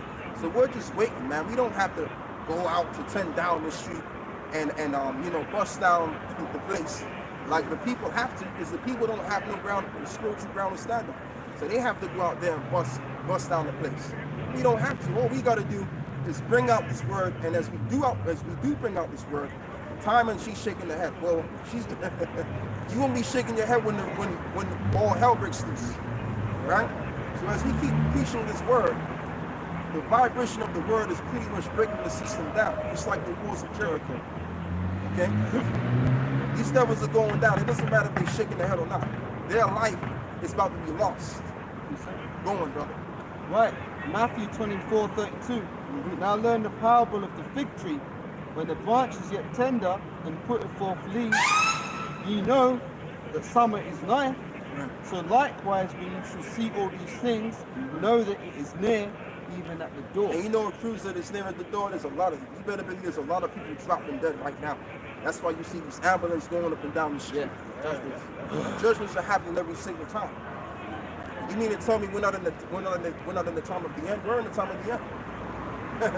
You know, whether you want to acknowledge it or don't want to acknowledge it or not, it really makes no difference, man. We're in the end of this world. We're in the end of the so-called white man's leadership. That's the time that we're in right now. Now, you could be an individual watching Coronation Street all day, or watching some other bullshit all day, or going into some clubs all day, and you don't see it. Just because you don't see it doesn't mean that it's not happening, man. It's happening in live time. And as we're going live right now, it's happening. As we're talking about it. Okay? You're going, bro. Yeah, because when I was in hospital, right, one of these nurses said to me that her colleague took the jab, yeah, and on the same day she took the jab, she collapsed on the underground. And brother, we gotta be correct because they're gonna strike us. Oh, so this thing, yeah, so she took the so-called Maxine, she collapsed on the ground, and she woke up in hospital, didn't know. And a lot of the nurses are saying that they're not gonna take it. And I was in hospital twice, and there's loads of shortages. And loads of these nurses are saying they're not going to take it, and that's going to cause more hell, because if you go in the hospital and there's no one to take care of you, yeah, that has never happened before until maybe World War II. World War II, when they had shortages, food rations. Yeah, just like before, you said Weimar Republic, where the suicide rate in 1929 was 270,000 people. Astronomical. Yeah, so we see the signs like tornadoes. I don't know if you saw that tornado that hit America last week. Totally destroyed Kentucky. And it was, I saw that. And it was mainly crackers houses, man, and a couple of jakes. Wasn't there one before that as well when it mashed up the Amazon factory as well? Yeah, that's what I'm the talking same about. one, yeah. Same one, yeah. You know? So people think that's normal, but that's not normal. It's not normal. It's not normal. This is To them, that's Mother Nature. Yeah, mother. yeah, That's Mother Mother Nature. Nature. That's why this society is mocking the Heavenly Father. So you're supposed to be angry about this stuff. Alright? See a black guy and he's not angry, he's a black guy, he's not this black. Alright? I just want to what you're saying, Carl, because I've noticed that too. Whenever they have like tornadoes, they give the tornado a name like Katrina or Etna and stuff, and that's all taking the glory away from Yahweh, because he's the one who's behind it all. But when they give him these names like Storm Edna or something, people are just thinking, oh, it's just another storm. They're not linking it with the will of the Lord. They say that it's the geologists that first spotted the storm. You know, these geologist people, the ones that read the weather and that, whoever spots it, that's what they give it a name. So if it's like Storm Edna, there's some fucking geologist over somewhere called Edna that spotted it. Or Storm Jeffrey. It's like a dude called Jeffrey is the one that spotted it. And really it's the field. Yeah. That's Esau for you, because Esau can't even come up with their own little names, man. They gotta use other people's names. And you know, Esau is The lack of intrigued. ingenuity. Esau is intrigued with power, because they love to chase these storms, like storm chasers, twisters, Twister, tornado, this, even when the volcano, they're taking pictures when they see they love to see power. Esau. It's spirit though, isn't it? Like it's always climbing mountains, Yeah, and true. jumping out of airplanes, skydiving. What's the other one they do? They call it Bungee jump. That one, but there's another one where they get the little wings. What do they call it? They jump and they've got these little wings and they go like really, really fast. Yeah, I know that one. Paragliding. Oh, it's base jumping. call it base jumping. No, you're talking about bungee jumping, right? No, bungee jumping, you've got the rope. Yeah. And you go okay, down. yeah. But base jumping is they put these little suits on when they put these little wings and they jump. Jump off the top. Yeah, the wingsuits, and they fly really, really fast. And a lot of them die because when you're falling that fast, you've got no brakes. So a lot of them slam into the sides of mountains and die and shit. But that's Esau's nature. That's crazy shit. I saw that live in Turkey a couple of years ago, right in Turkey. They had this paragliding thing, right? And it's a very mountainous area. And actually saw two individuals, their system was malfunctioning, man, and they just started spiraling out, man. Yeah. And they fell behind the mountain and you know they died. I've got something. You go. Second Ezra 16 and 8 says, "The mighty Lord sendeth the plagues, and who is he that can drive them away? A fire shall go forth from his wrath, and who is he that may quench it? He shall Because cast." when it's like, and you know what too, it's one of the reason why, and this, you made a good point, because what they don't want to tell the people is that the Lord is also bad as well Hey. as it's just good. Esau don't want to put that idea out there to the people. Yeah. But in the scriptures it says that he's the one that kills and he heals. Oh, somebody get that. And also somebody get what is it? I think it's 1 Samuel 2 verse 6 to 7. Because Esau wants to perpetuate this idea that God is all love. Like the elder Ramla, the elder apostle Ramla did a live show on how the world has a misconception of God. They don't understand how God works. They just think he's all good, but he can also do a disjustice if you do a disjustice to him. Okay, go on, brother. Deuteronomy 32, verse 29. 39. Now that I, even I, am he, and there is no God with me. I kill and I make alive. Right. I kill and I make alive. This is the Most High talking. So if someone dies, you better believe that the Lord is involved in that, as it even reads in the book of Psalms, that the Lord belong of the issues from death. Okay? Go on, brother. I wound and I heal. Right. Neither is there any that can deliver out of my hand. Yeah. Neither is there any that can deliver out of his hand. So if you're supposed to die, you are going to die. And the Lord is going to kill more people, and more judgments are going to happen thereby. As it is said in the book of Zephaniah, I believe it is, where it says, every morning will the Lord bring his judgment to life. Okay? Go on, brother. Just like you mentioned the Apostle Elder Aramnov's life, I watched that as well. He made a good point in that lesson where he said you can get shot 15 times and still be alive because the Lord ain't ready for you. But you can stump your toe, trip over, bust your head and you're dead. But what's worse, getting shot 15 times versus hitting your toe and tripping over, you'd think the person that got shot is going to die. But it depends. You can go through anything. If the Lord's not ready for you, he's not ready for you. Yeah. But if he is ready for you, you're done. You're done, Yeah, Because you even got people, they can eat something the wrong way and they just drop dead. Yeah. You know, and that's not even as severe as, like you said, brother, getting shot. But I've actually seen that too. I've seen cases of people getting shot like 12 times, 16 times, and they still alive like nothing happened. Or even people, they may get into a severe car accident, car flips over, and the car's all jacked up, and they just come out of the car like nothing happened. Like, Well, that's the spirit. I got a so-called friend in the world. He was telling me just earlier, yesterday afternoon, that someone from his workplace, he was in the car with one of his women, right? And they got in a crash on like an A road, a fast road, right? And he's done. He died, didn't he? Yesterday, no, last week, so like he died, right? He had cuts all over him, everything, bruises, bones broken. He's died, man. The woman in the car, not even one scratch on her. wow. Oh, so like you I like was in a that. crash like that. Yeah. I was in a crash. Oh yeah, you see. Yeah, just like it, like that. You know that tornado? There was a cracker baby that got caught up in that tornado. All right, the house was destroyed, but they found the cracker baby alive. You know that tornado in Kentucky that destroyed the Amazon and all that stuff? They smashed through a neighborhood, and there was a cracker baby, two of them, that was swept up in a tornado, and they found both of them cracker babies alive. Unfortunately, you know, unfortunately, you know, but it wasn't their time. Okay, so the Lord tells the time when you die. Like me, when I was in hospital, the mighty Yahweh, he wounded me, And now he's giving me an operation, which is coming soon, so he's going to heal me. Because I'm even going as far as saying is you can have a disease worthy of death, right? Yeah. But that doesn't mean you're going to die. The Lord can just keep you alive with that disease. So it's really up to the Lord whether he decides to take you or not. As it is written, he's the God that heals and he he kills and makes alive. There's somebody get 1 Samuel 2:7. Start with verse 6 though. Any of this anything on that? Oh, actually, there is. Deuteronomy 32, verse 40. For I lift up my hand to heaven and say, I live forever. If I whet my glittering sword and my hand take hold on judgment, I will render vengeance to my enemies, Right. and I'll reward them that hate me. And as we just read earlier before, brother, in Luke 19, verse 27, whosoever don't want me to rule over them, bring hither and slay them before me.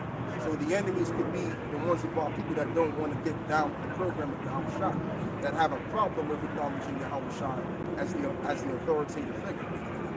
Okay? But obviously the ultimate enemy of the Messiah is these Romans, which really they're Idumeans by nature. That's what the Lord has blessed them with. Or should I just say in the Hebrew way, they're the Edomites, man. Okay, they're the Edomites. Adam, they're the people of Adam. I shush as well. Go on, brother. Speaking about the Lord's not ready for you, right? It's recorded in the in the Britannica and the Josephus as well. The theologian Tertullian, who was also a philosopher, he reported that the Apostle John,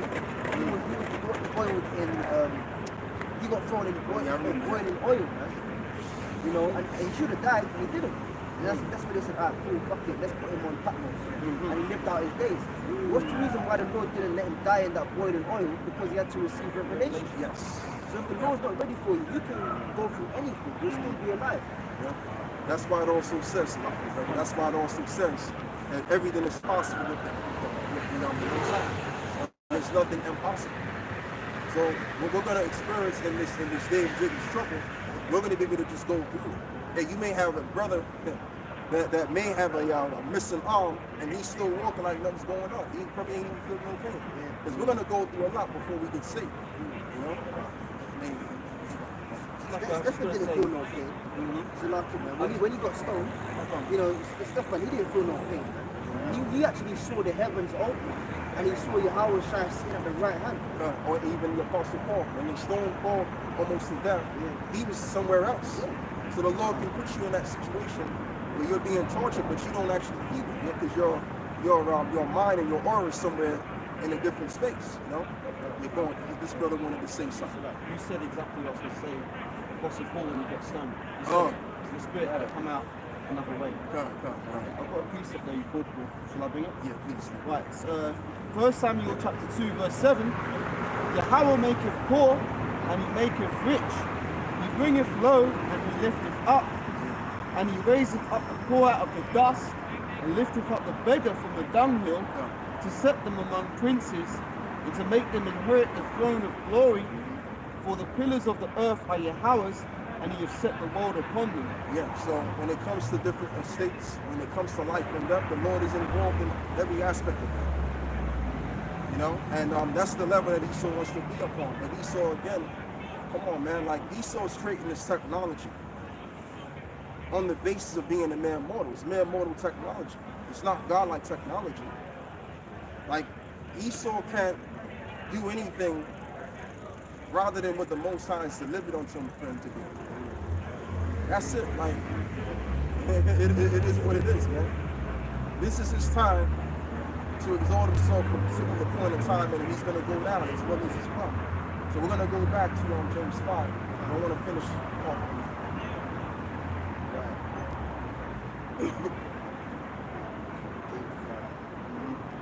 And like you were saying about the technology, right?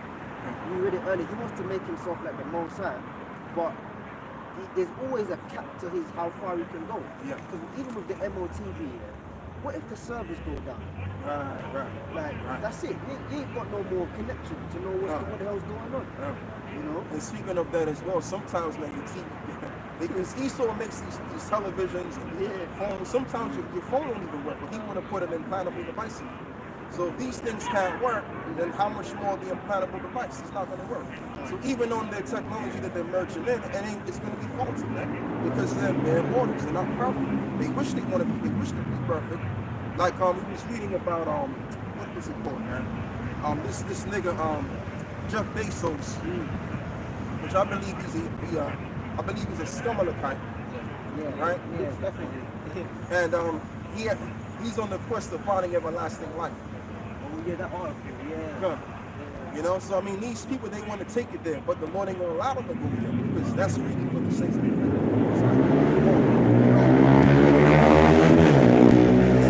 James 5, I'll go back to verse 4, and it says, "Behold, the hire of the laborers who have reaped down your fields." Yeah, and who's the reapers? We're the reapers. Well, which is of you kept back by fraud. And that's what they've done. Like this society as a whole, it was all based on oppression. If you look at the rest of the world basically is poor, especially the tribes of Israel. And the reason why those South Central Americans are poor, because they've been banned from actually doing free trading around the world. It's called the Monroe Doctrine, which the Monroe Doctrine goes. You go into the specifics of that. That's what they're under, and that's why they're dirt poor, because they can't do business selling their goods to other countries. That's why America will basically go far to the other side of the world, to China, to do business with them, because they don't want to do business with the tribes, right? Cuba and all of those South Central American countries. Go on, brother. And it says, "Crieth and cries of them which have reaped and entered into the ears of the Lord of Sabaoth." Yeah, and meanwhile, as he's oppressing you, he just wants you to work and work and work and work, and then give you very little back in return for your labor. And meanwhile, he's scraping up all of your labor. He's eating up all of your labor. Let's get that in, somebody get that in Deuteronomy 28, verse 33. I think it's 32 or 30. 30 could be from verse 32 to 33. And also, you know what I want, Haggai. Is it Haggai? 1 and 6. Here you go. Deuteronomy 28 and which? 32 to verse 33. I think it's from verse 33. No, excuse me. 32 to verse 34.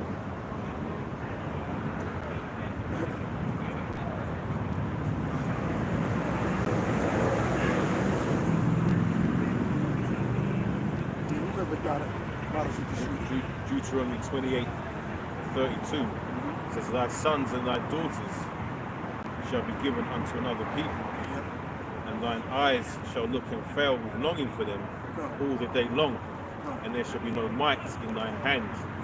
The fruit of thy land and all thy labors shall a nation which thou knowest not eat up."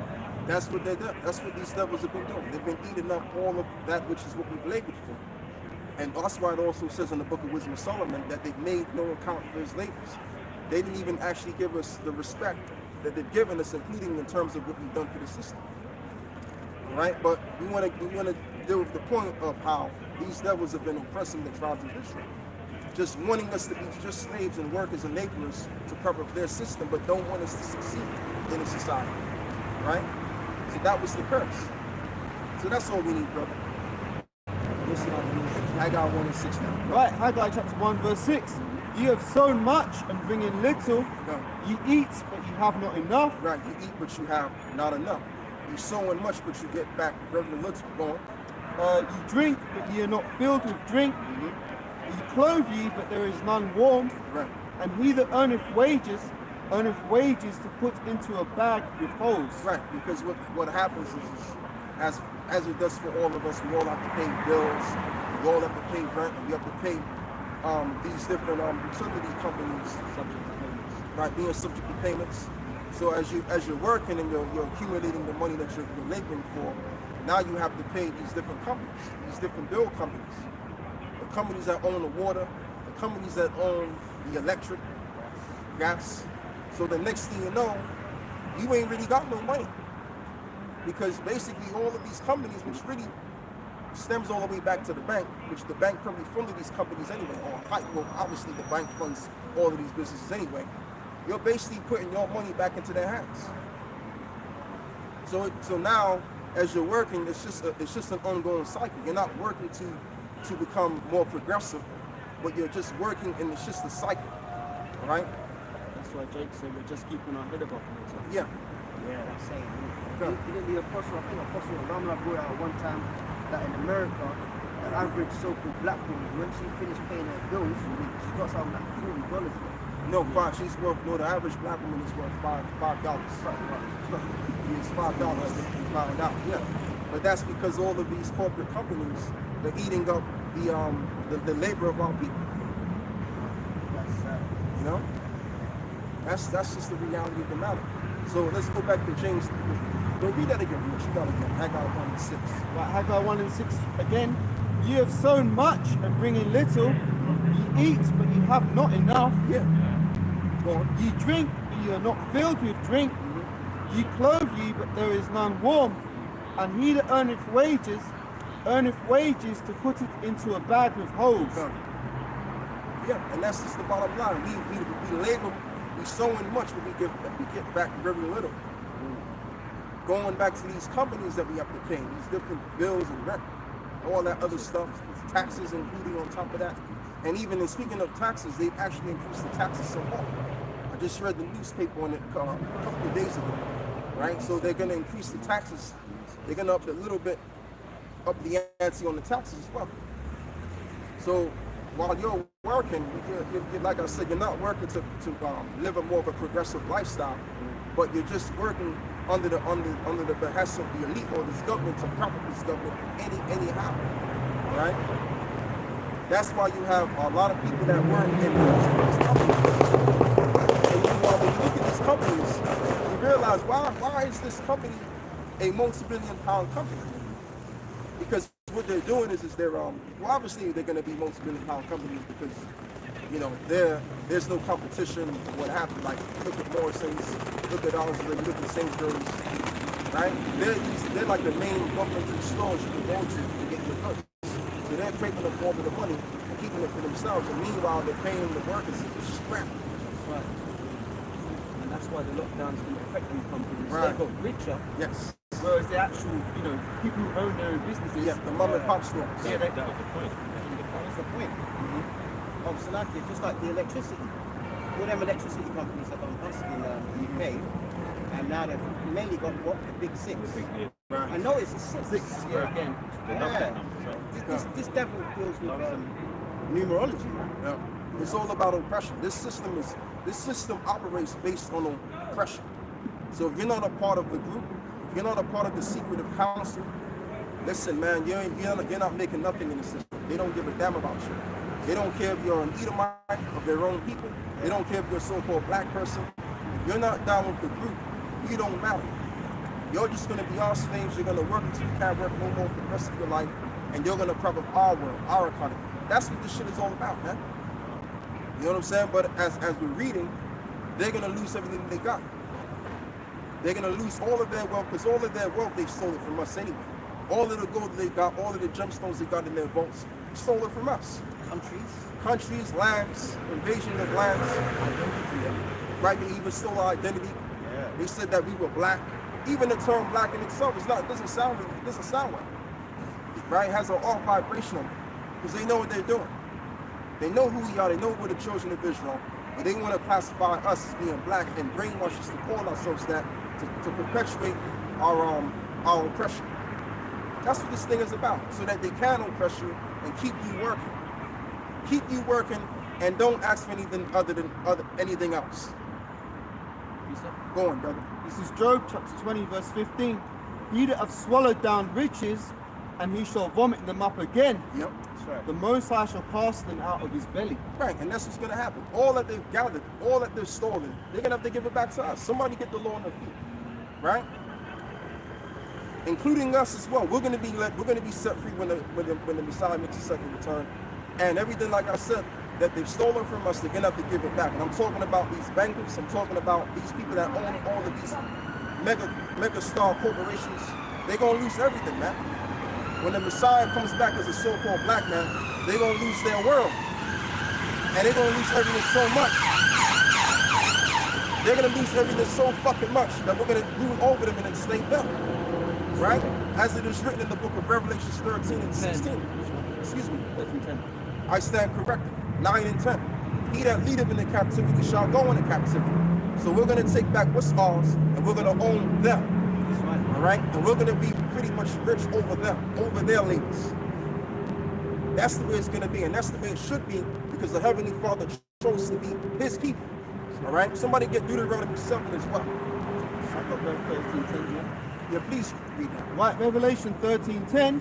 And he that leadeth into captivity shall go into captivity.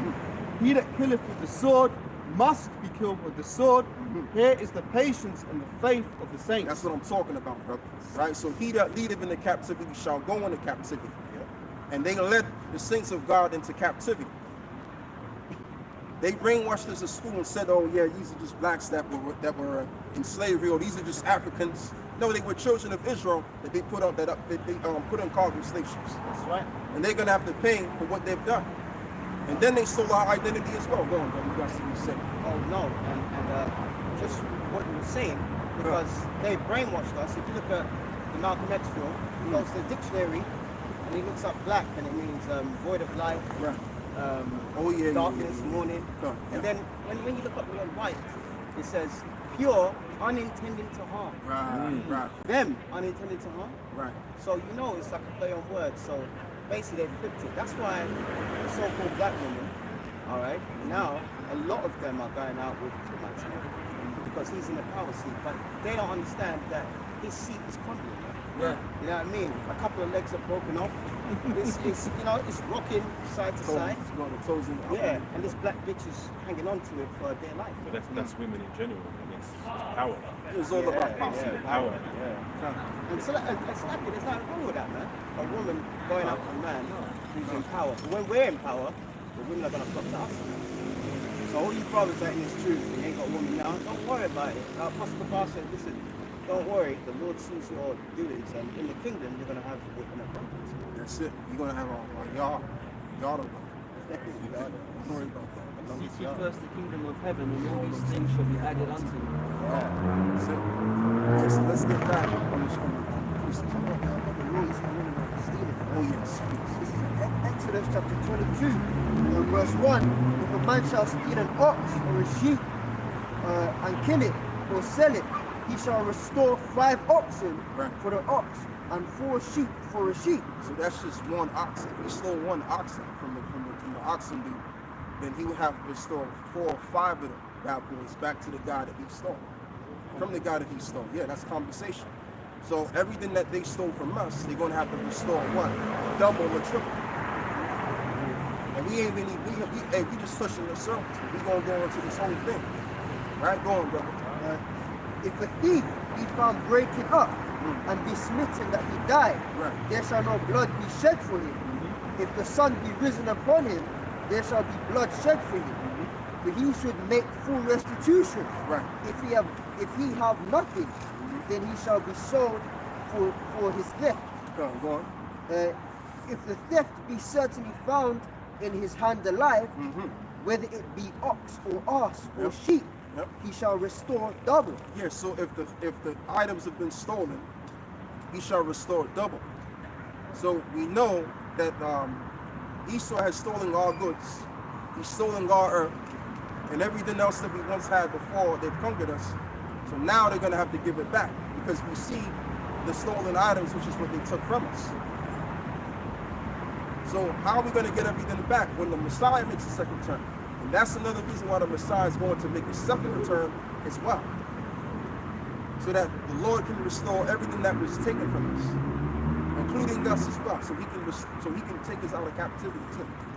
All right. So these leaders, as they should already know, they only have a limited amount of time, and that limited amount of time is cutting shorter and shorter and shorter. Tick tock, tick tock. That's what's happening. All right. It's not much sand in the hourglass. Yeah. Well, quick precept. This is a scripture for Esau. This is Exodus 21 and 16.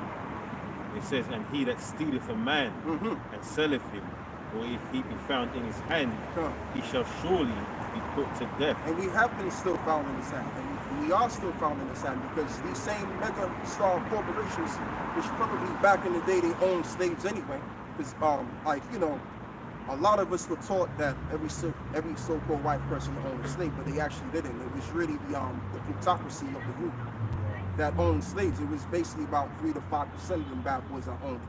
So the same people that own slaves, because they've had the money to do so, are the same goddamn people that own these corporations and that are telling people what to do. And to be precise, and I beg to believe it's probably those 1948ers that more in particular own slaves. Those 3 to 5%, which are ruling these, which is governing this world today, including your politicians as well. And if I could just say, for those who don't know, up until 2015, residents in the UK that were paying taxes were paying compensation to them slave owners. Yep.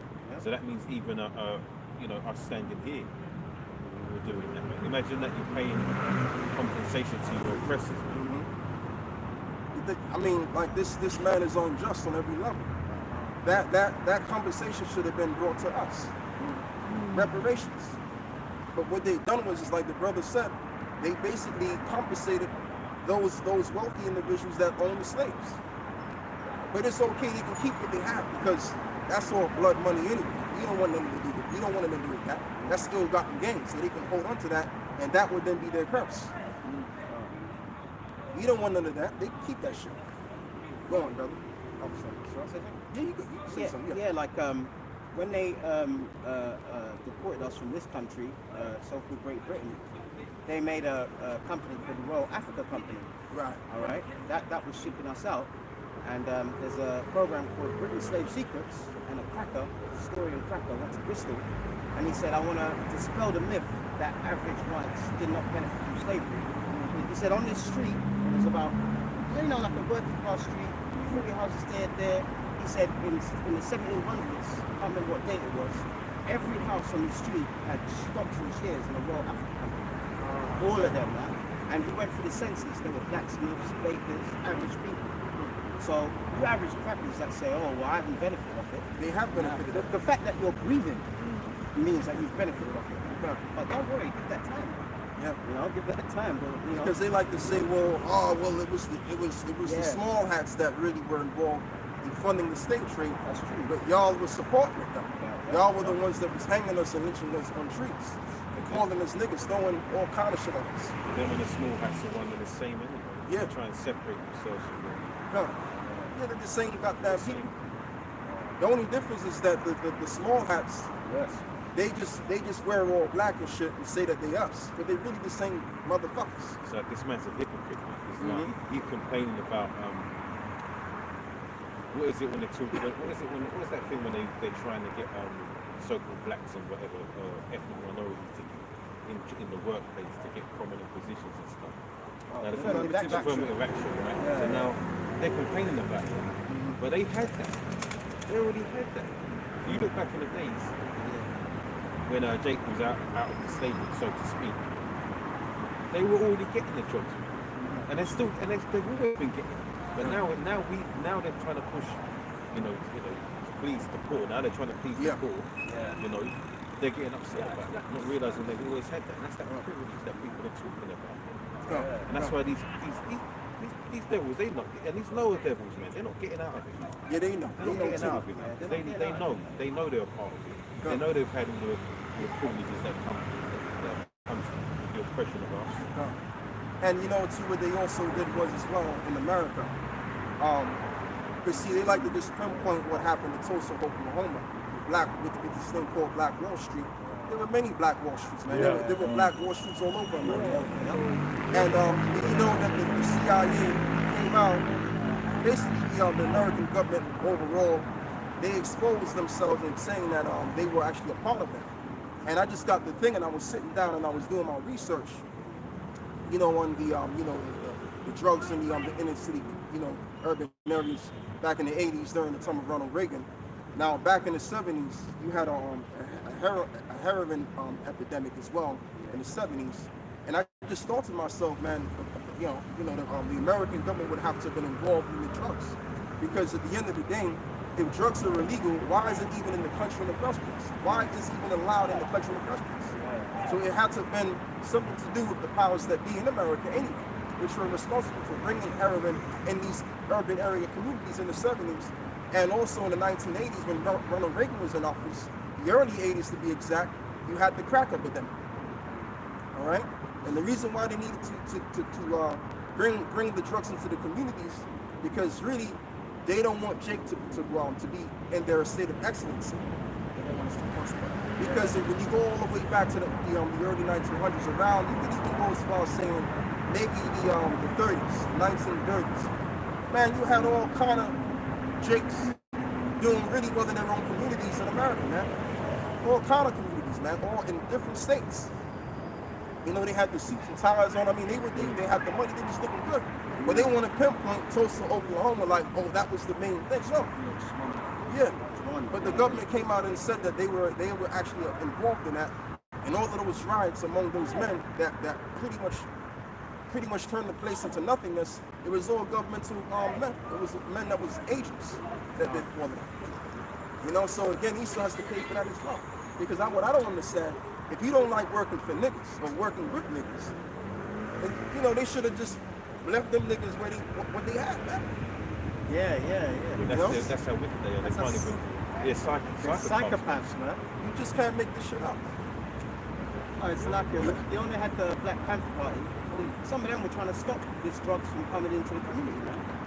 But you had wicked, evil Uncle Tom, undercover niggas. Sandboats. Yeah, Sandboats, working for the government, alright? And that Black Panther Party thing kind of unified us, but then they brought in feminism. Right. And at the same time, they flooded our community with drugs. Right. And if you look at the statistics, they said that in late 60s, 83% of people in America, blacks, had a father and mother in the house. Fast forward to 2012, now it's only 34%. Man. So that's a huge decline, man. Yeah, it is, and they done it by purpose. So right in the time when we was talking about the women's liberation, they was bringing the heroin in there to destroy the households. And what they was even saying back in the 80s, man, when the crack epidemic entered into them streets, it destroyed the whole communities, man. Yeah. It destroyed them to nothingness, and that's why Jake ain't never been the same since. And then in the early 1990s, because in the 80s, you know, all you had was soul music, you know. Their little soul music, and even in the 70s, you had love music, soul music as well. But what they wanted to do is to bring in the gangster rap music, and that was another form of drug to get Jake pretty much influenced by, and get Jake to be brought into these prison industrial complex systems. All right, and then the prison industrial complexes can make loads of money while you're in prison. And there's a lot of Jakes today going back into the 1990s that were selling their little things on the street, you know what I mean, that are in prison right now because of the weed. But now they've legalized weed. In certain states, they're legalizing weed.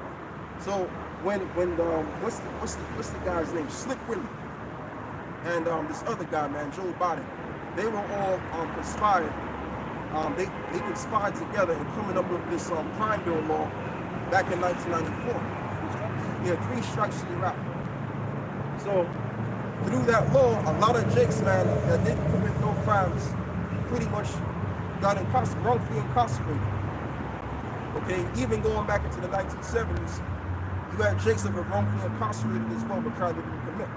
And that's so that because the prison industrial complex was probably owned by these scumalachites, can continue to make money. So when you look at this whole economy and this whole Western society, it only operates based on your pain, based on your destruction.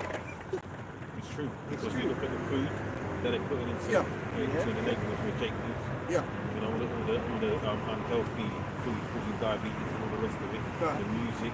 Yeah. You know, the culture of killing one another, the drugs. And the prescription drug companies too. Yeah. The women being sluts and whores. Yeah. It's endless, man. He comes at you from all the angles.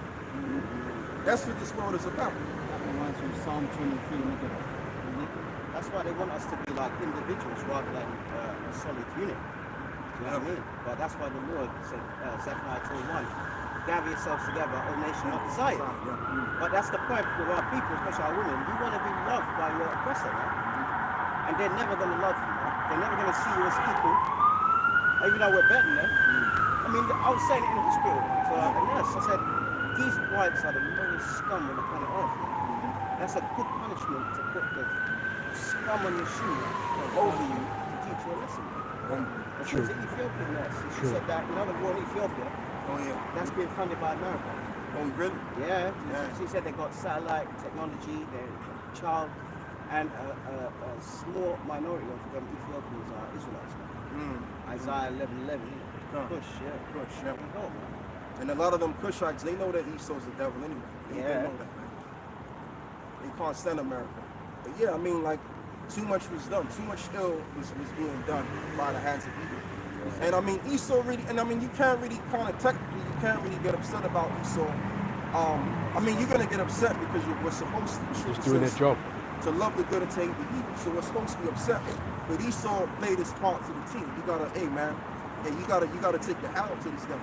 This devil went all the way in. You're going now. Because we were talking about how death is on every side. Psalm 23 verse 4. Yea, though I walk through the valley of the shadow of death, I will fear no evil, for thou art with me, thy rod and thy staff, they comfort me. Which is this truth that we have. So even though we're in a world that involves death and destruction to mankind, what keeps us afloat and basically fearless is this word, this understanding.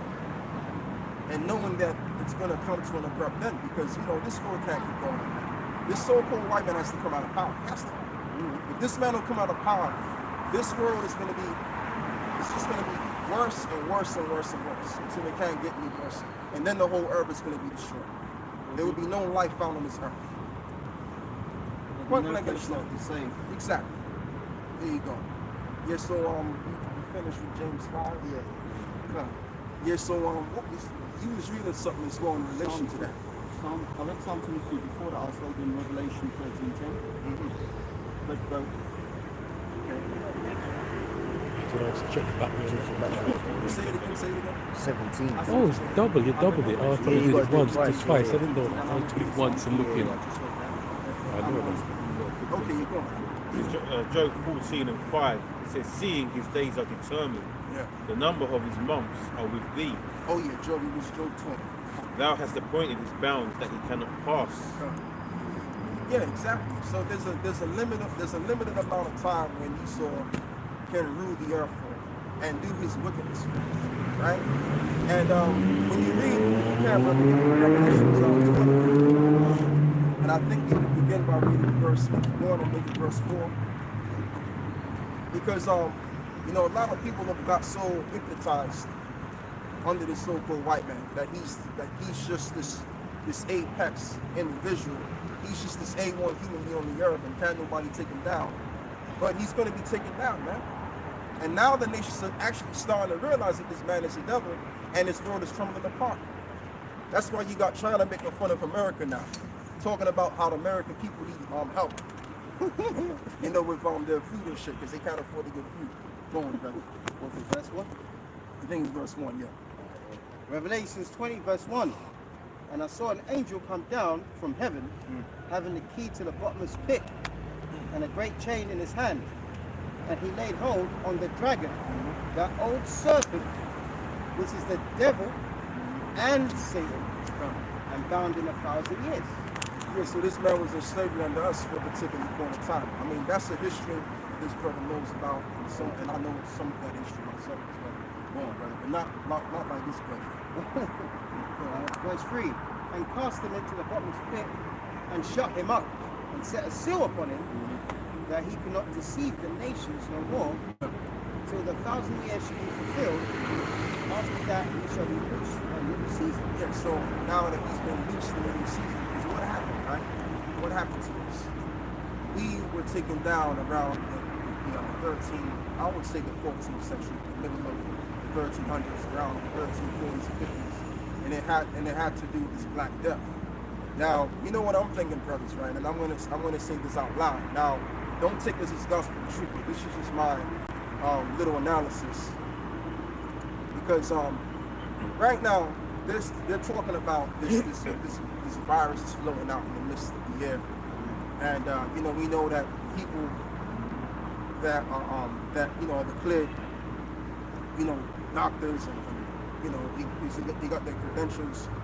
Like for example, right, one guy I'm thinking about right now, Robert Gallo, and other so-called virologists, which have you know, concocted some form of a virus. And beginning with Robert Gallo, was found that he actually came up with the AIDS virus. So, and when you look at Robert Gallo, I think also he's an Amalekite too. So you got all of these virologists that have been exposed, or that you don't see, like Fauci, exactly. And you know, we know that pretty much they're commanding others to take the yak, taking the king over snakes venom juice. So what my analysis was concerning the Black Death, this is what I was thinking out loud, and I'm going to say this. I think Amalek was actually responsible for the Black Death. And the reason why I say that, because around the time of, I think it was either Germany and England as well, there was mass persecution of those Amalekites at the time due to that. And they were blamed for putting the poison in the water wells. Right. Okay, that's what the history says that they that they said happened and what happened. But that's just me. I believe that they were responsible for the Black Death, because if these devils can come up with viruses and shit like that, right? Excuse me, I gotta choose my words wisely to finish it like that. But if these devils are able to formulate venom and give it to the people, then couldn't they have had that skill back then, as the scripture says? That there's no new thing under the sun, saying that it's already been a whole time. So if these same devils can concoct venom, then they've done it back then too. So my thing is because during the time of the 1300s, around the 1400s, Esau was on the come up. Esau was trying to come into that power scene. So what Esau wanted to do, Esau had a plan and an agenda, especially these Amalekites at the time, that were calling themselves us, going all the way back to the Khazarian Empire. They wanted to take over the throne, and as well as what they also wanted is to, because you know they're weak people. So eventually, once they got the upper hand, they financed some other people to do their bidding, like Oliver Cromwell. I'm fast forwarding to the 1600s now, right? So he was funded by a bunch of Amalekites around 1654, if I'm correct. And when he came into the power seat, or a little before he came into the power seat, part of us were conquered in England and enslaved. You know, so Esau, it's all been planned, but it took a process of centuries for Esau to basically be in that position. And then they finalized their position around 1776, when they all came together, Adam rise up in the brotherhood, and all of that other stuff. And then after they came together, there you had these wars, these revolutionary wars, which I believe they started those revolutionary wars, because it was the same exact year. Go on, brother. You're right, because they're in York, which was the main capital of when we were ruling this country. There was a pogrom that our people did against the Amalekites, right? They ran to the castle in there to get help from the king's guards, and our people were outside. The ones that got inside the castle, when they were bashing the door down, they committed suicide, and then the rest of our people went in there and killed every one of them. So when you go to York, there's a castle, it's like a 4-leaf clover. There's a big plaque out there commemorating it with a Jewish so-called Star of David, commemorating them, because in the Middle Ages we called them infidels, because they were unbelievers, you know. So there's a lot of opportunity to that, but our main problem back then was because of the labour shortage of the pandemic, we gave them opportunities. Just like how they're giving us so-called opportunities now, diversity and pretending to like us. Out of necessity, we had to do that. So over a period of time, they outnumbered us. And you know what I was thinking when I was reading a little bit into the history among those Amalekites, we were treating them pretty like shit. Back in the day, and that's why they're using this and treating us like shit. Basically getting us back for what we did to them. But we gonna basically pounce on their ass again, and this time they're not gonna have the upper hand anymore. We're gonna straight fuck their asses up. And the main thing that's gonna happen is that we're gonna be on the heavenly side, Father's good side, right side, because in the Middle Ages we were doing a lot of wickedness. Yes, it was. You know, Knights Templar, that was us, man.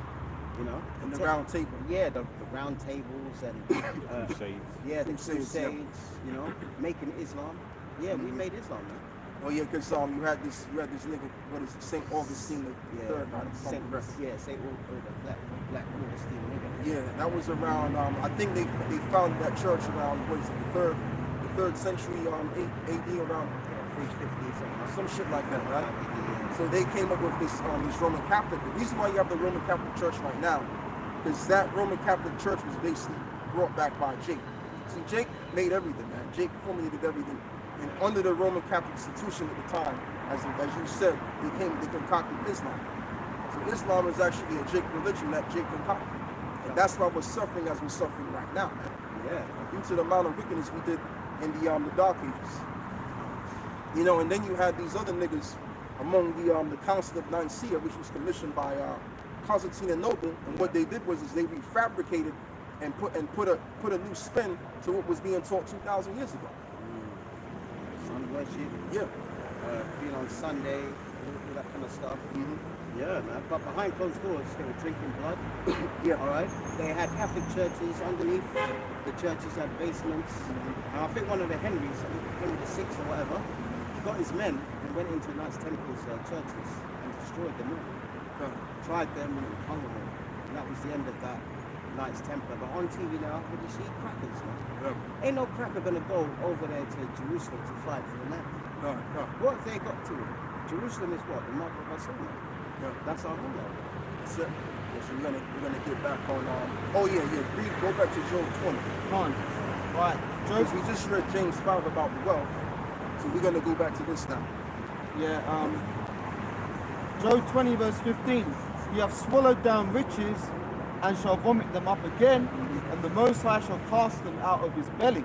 And the Most High shall cast them out of his belly. So all of the wealth that they've gone into themselves, they're gonna lose it. The Rothschilds, the Oppenheimers, the Gettys, the Schiffs, the Bushes, the Morgans, all of these individuals that's living fortunate today, they're gonna lose everything. They're gonna lose their standing of living and telling people what to do. We're gonna be telling them what to do. All right, and as we're telling them what to do, we're gonna have a boot up their ass. That's right. And it's gonna remain there. Okay, go on, brother. Yep. And with spikes on it, by the way. Jumping down to verse 18. That which he labored for he shall restore, and he shall not swallow it down. And he shall not swallow it down. Go on. According to his substance he shall the restitution be. Right, according to his substance, the restitution shall be. So he's gonna have to give everything back and have nothing back in return. So now we're gonna get back to the law on the thief. Right. He was in the book of Exodus. Right, 22. Exodus 22, going from the top. No, where you left off. Okay, the point. Right. There's some more meat on that bone. Yeah, can't. So Chicken bone. Exodus 22 and 4.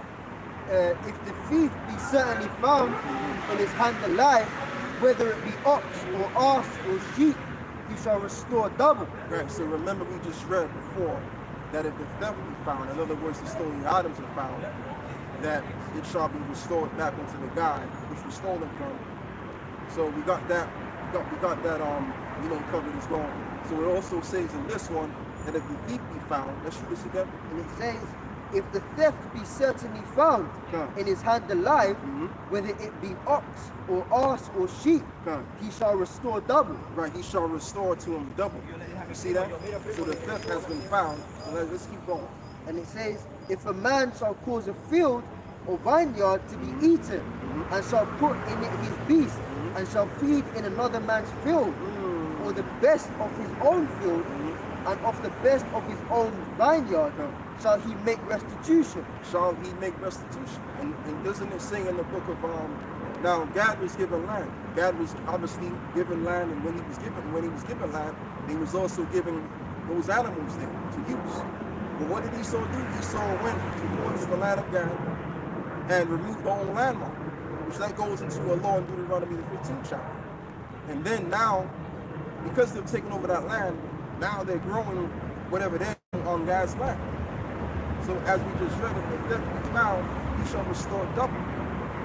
Okay, because the Lord blessed Gabby that land, the large land from America to what is called Canada today, which really, that whole entire land was called Canaan, the land of Canaan at one particular point. That's it. That's why if you go up north, it's called Canada.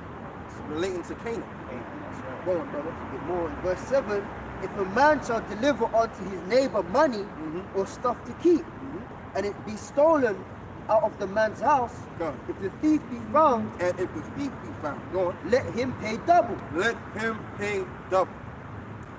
So the thief has already been found. We see the thieves walking up and down the street, or we work with them in cases as well. So the thief have been found, and the Heavenly Father is looking down on these thieves. Okay?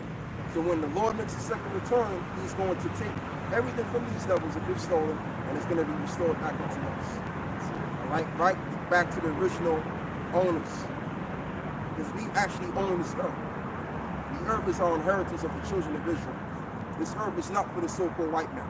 And it's been proven because it destroyed it. Okay, and they've destroyed their own people on the earth. Yeah, Check that out. they're destroyed. Right. I'm telling you, they're the weakest people on the, mentally. They haven't got what we've got, man. And you know what proves it's not good, brother. You know what proves that the earth is not theirs because they didn't take care of it. See, if something's yours, you're gonna take care of it. If you live in a house, you're gonna clean that house. Now you may get a little messy sometimes when you get lazy, right? But you're gonna maintain the house in a certain way, man. It's gonna be clean. You're not gonna have the garbage all stored up in your house and it's stinking. You're gonna take that shit downstairs. But see what Esau did, Esau ruled over the earth and made a mock out of it. The earth is defiled unto the inhabitants thereof. Let's pull that out. Somebody get that out. Killing the animals, man. Yeah. That's another thing that makes me angry. When you see them oil spills and all the, the fish and all that, cake full of oil, like over there in Nigeria, man. The shell is just totally destroyed a place called Ogoniland, man. There's no fish in the water, nothing. Same in the Delta. And that's him, man. Yeah, we're gonna go for like what? 6 hours. All right. Yeah, we'll close around now. You ready for this? Isaiah 24 verse 5.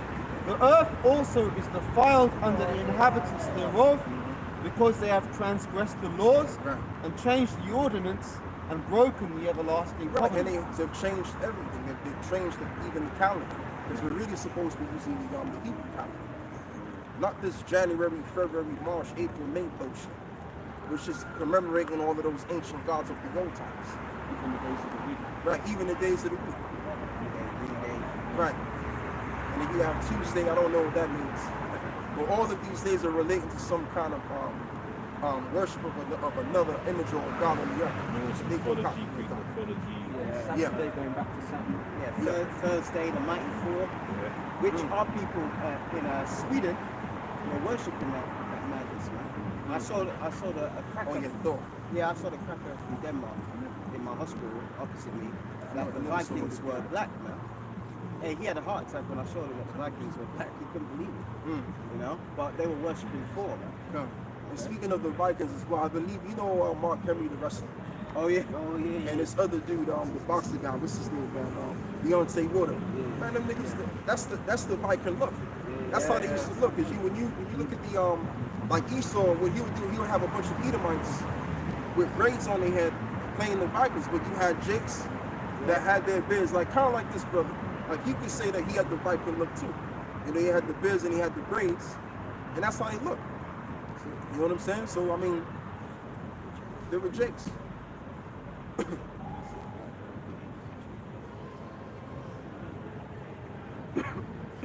But yeah, brother, continue to do what you got.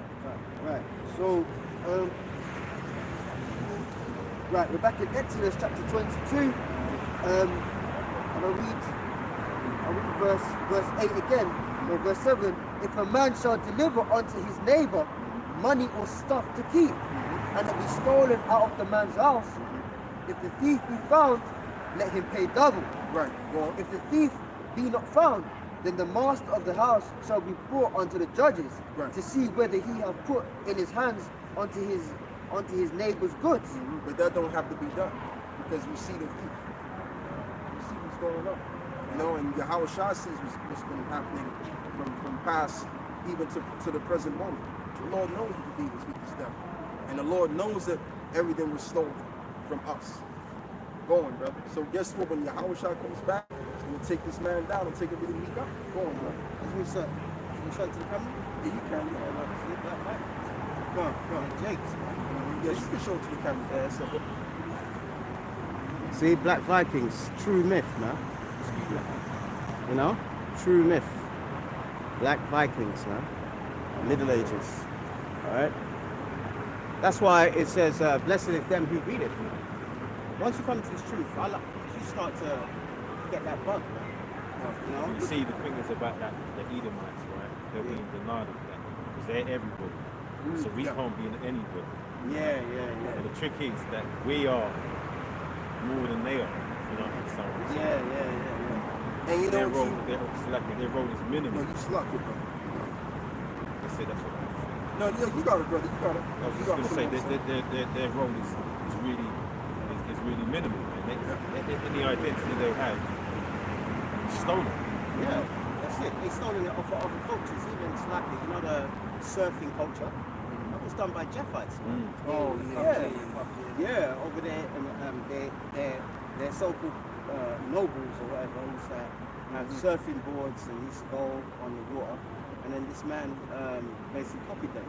They call themselves Europeans, man, but we was running Europe. Yeah. On the topic of surfing, just as you mentioned it, there's that song by the Beach Boys called Surfing USA. Yeah. They actually stole that song from, what's that guy's name? Oh, this Jake guy, the name escapes me. But he's one of the pioneers of rock guitar. I can't remember his name, but they actually... You're talking about Jimi Hendrix, right? No, before Jimi Hendrix. Hendrix. One of the guys that was the father of rock and roll, but they give it all the credit to Elvis. But Elvis might be Jake anyway. But this guy, Slacky, the name escapes me. Oh, Chuck Berry. Chuck Berry, Yeah, they that guy. basically plagiarized the song. If you listen to these two songs side by side, it's pretty much the same. They took the same melody, chord progressions and stuff. So, you know, they stole the surfing culture, but they also made the song, and that song was plagiarized. And you know, too, I just want to respond to what you two brothers were saying on that. And you know, the reason why Esau, the ultimate reason why Esau says that he's everything, you know why? Because in the reality, he's the quite contrary to everything. That's the thing. He's always been wicked. Yeah. And what I mean by that is that these devils have little to no history. They don't. The so-called white people really have little to no history. When you really research the real history of them, they don't have that. Yeah. And I mean, it showcases in its reality today, its present moment, because they lack ingenuity. Like what so-called white people do, they'll see something and they'll copy it and act as though they made it up for themselves. But they're just copycats because they don't have the brain. They don't have the brain power or they don't have their brain cells working to come up with anything anyway. Thomas Edison's a prime example of that. Yeah. Right, exactly. So that's why these devils still everything, because like I said, they just don't have the bodily function to actually produce anything. But basically definitely. Wickedness. Yeah. Go on, brother, if you got any more precepts, many things I'm saying. I've got a question for Yakel, yeah? Why were we wicked back in the time? What was the purpose of us being wicked? Oh, in the Middle Ages? Yeah, in the Middle Ages, yes. The Middle Ages, everything comes down to foundation, isn't it? Right. You know what I mean? Like, you know, we talk about the Roman Catholic Church. Yeah. Constantine was a wicked, evil nigga. Yeah. All right? We're not going to lie to you. Listen, one thing we won't lie, and if you have a belief system that is based on wickedness, you're going to pick them out of it.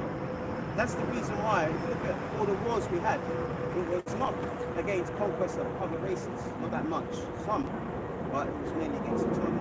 You know what I mean? And you had the north against the south. The north against south? Yeah, down here. Yes. Scotland. Yep, Scotland, yep. The Scots, who were Benjamites, were fighting the Anglo-Saxons for hundreds of years. Even in the Crusades, Wasn't that the Maccabean Wars as well? Huh? They were Jake's region. Yeah, the Maccabean Wars, yeah. South Scotland. But in the Middle Ages, the so-called white man was so low on the totem pole, we just laughed at him. You know what I mean? He used that book I have, Nature Knows Our Colour Lines. It said in around about the 10th century, they whites fought marriages with the Moors and honor, and they would give their women to our men. who were in positions of power if they were pretty. Tall, dark, and Yeah, handsome. yeah, tall, dark, Tall, and dark, handsome. That's where that term goes Yeah. back to. So that's why you have to understand that that period of time, our sins were so much that the Lord said, right, I had enough. That's it. Okay. Taking you out of Yeah, power. taking you out. So it wasn't after that era we went into slavery, and rightfully so. Once you find out, rightfully so. And that was all from the curses, and that wasn't always prophecy. Oh, so like that curse was it? The eye will be evil. Yeah, the eye. Deuteronomy 28:54. Your eye will be evil towards your brother.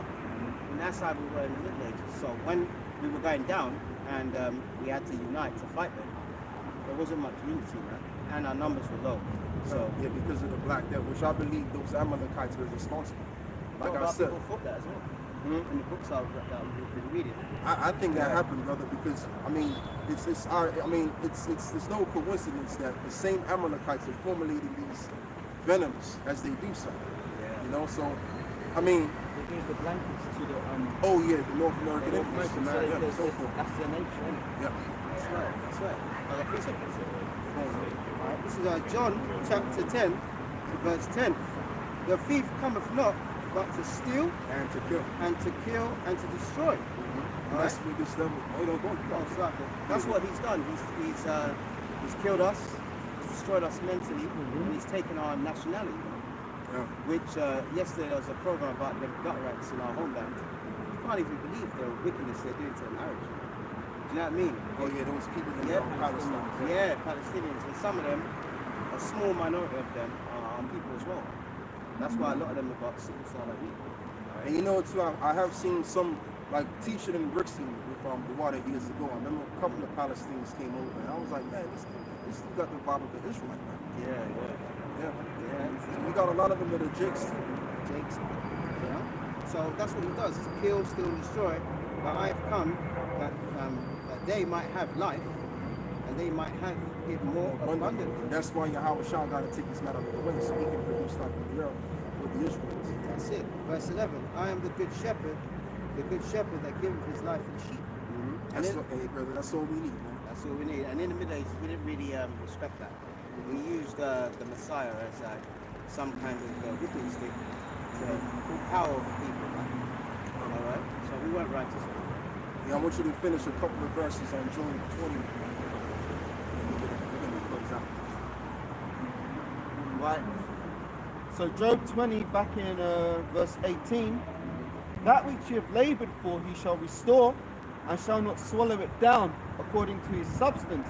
He shall the restitution be, and he shall not rejoice therein, because he hath oppressed and hath forsaken the poor.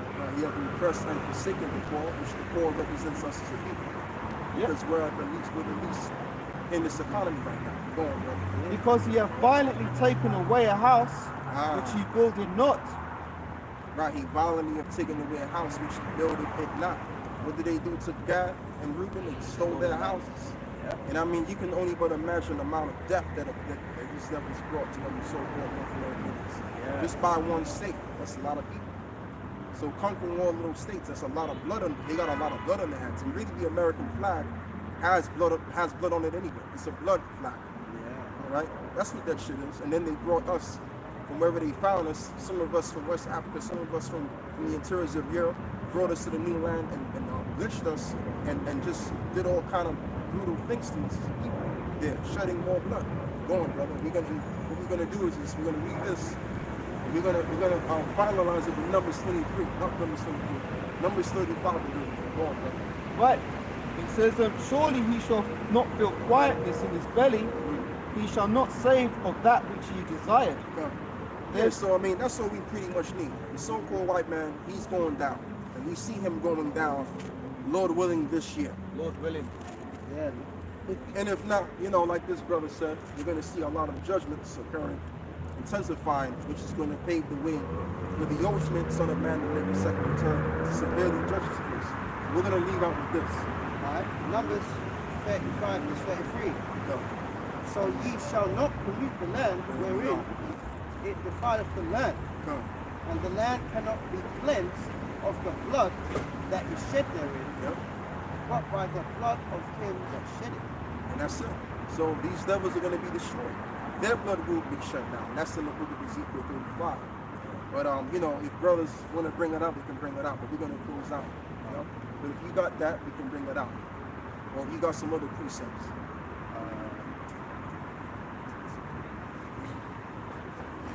Yeah, let this be the final one.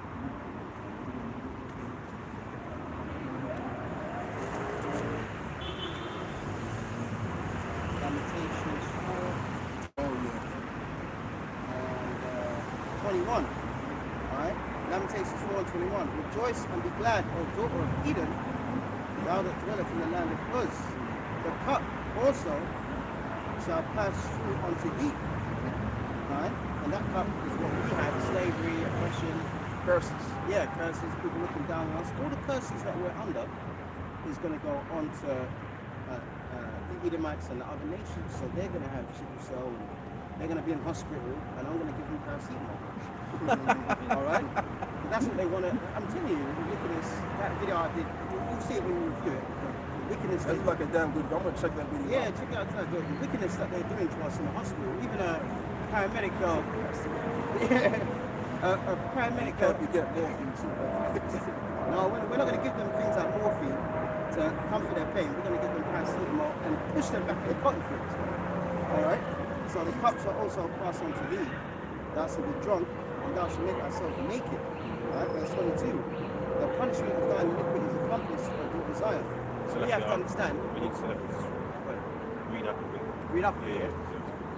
Right, Lamentations 4 and 22. The punishment of thine iniquity is accomplished, O daughter of Zion. He will no more carry thee away into captivity. He will visit thine iniquity, O daughter of Eden. He will discover thy sins. So everything that we're going through, they're going to go through, but double. And that's something that should comfort you when you're reading these scriptures. All right, and it's not hard. It's not hard. The brothers in LA say it's not hard to just trust in the Lord. Even when I was in hospital like 2 times, I decided, I don't know why you're doing this, but I trust in the Lord. And because I went in the hospital the second time, now they've forwarded my operation. I would have been waiting. I've been waiting for 2 years for it. Now they said they're going to accelerate it. So now my operation is in a couple weeks. Wow. So all praise to Yahweh Shai. All praise to Yahweh Shai. Can I get this one in, brother? Yeah. I was holding this on deck. Revelations 18 and 6. Reward her even as she rewarded you, and double unto her double according to her works. In the cup which she hath filled, fill her double. And that's what's going to happen with these devils. America will be destroyed, and the people that afflicted the sons and daughters of Zion, they will be severely afflicted. All you got to do, you want to understand how painful their world is going to be. You take care now. If you want to see how painful their world is going to be, just read the parable of Yahweh Shai. John, what is it? I think it's in John 16, where it talks about the rich man and the poor man. Right, Lazarus, which is the poor man and the rich man, right? So, man, these devils are really going to experience hell. That we really can't even put it into words, really. We could just say it, express it the way that we can. But that's what we got to say. Hopefully, this live, did you some justice and exhorted you in the spirit. First and foremost, we want to give all of the praise and the glory to the Most High and the Son. Yahweh, Ba'ashem, Yahushai, Ba'ashem, Rakadash. Wa Bar the ball. Kwam Yasharla. Death to America. Yeah, Shalom, man, Shalom.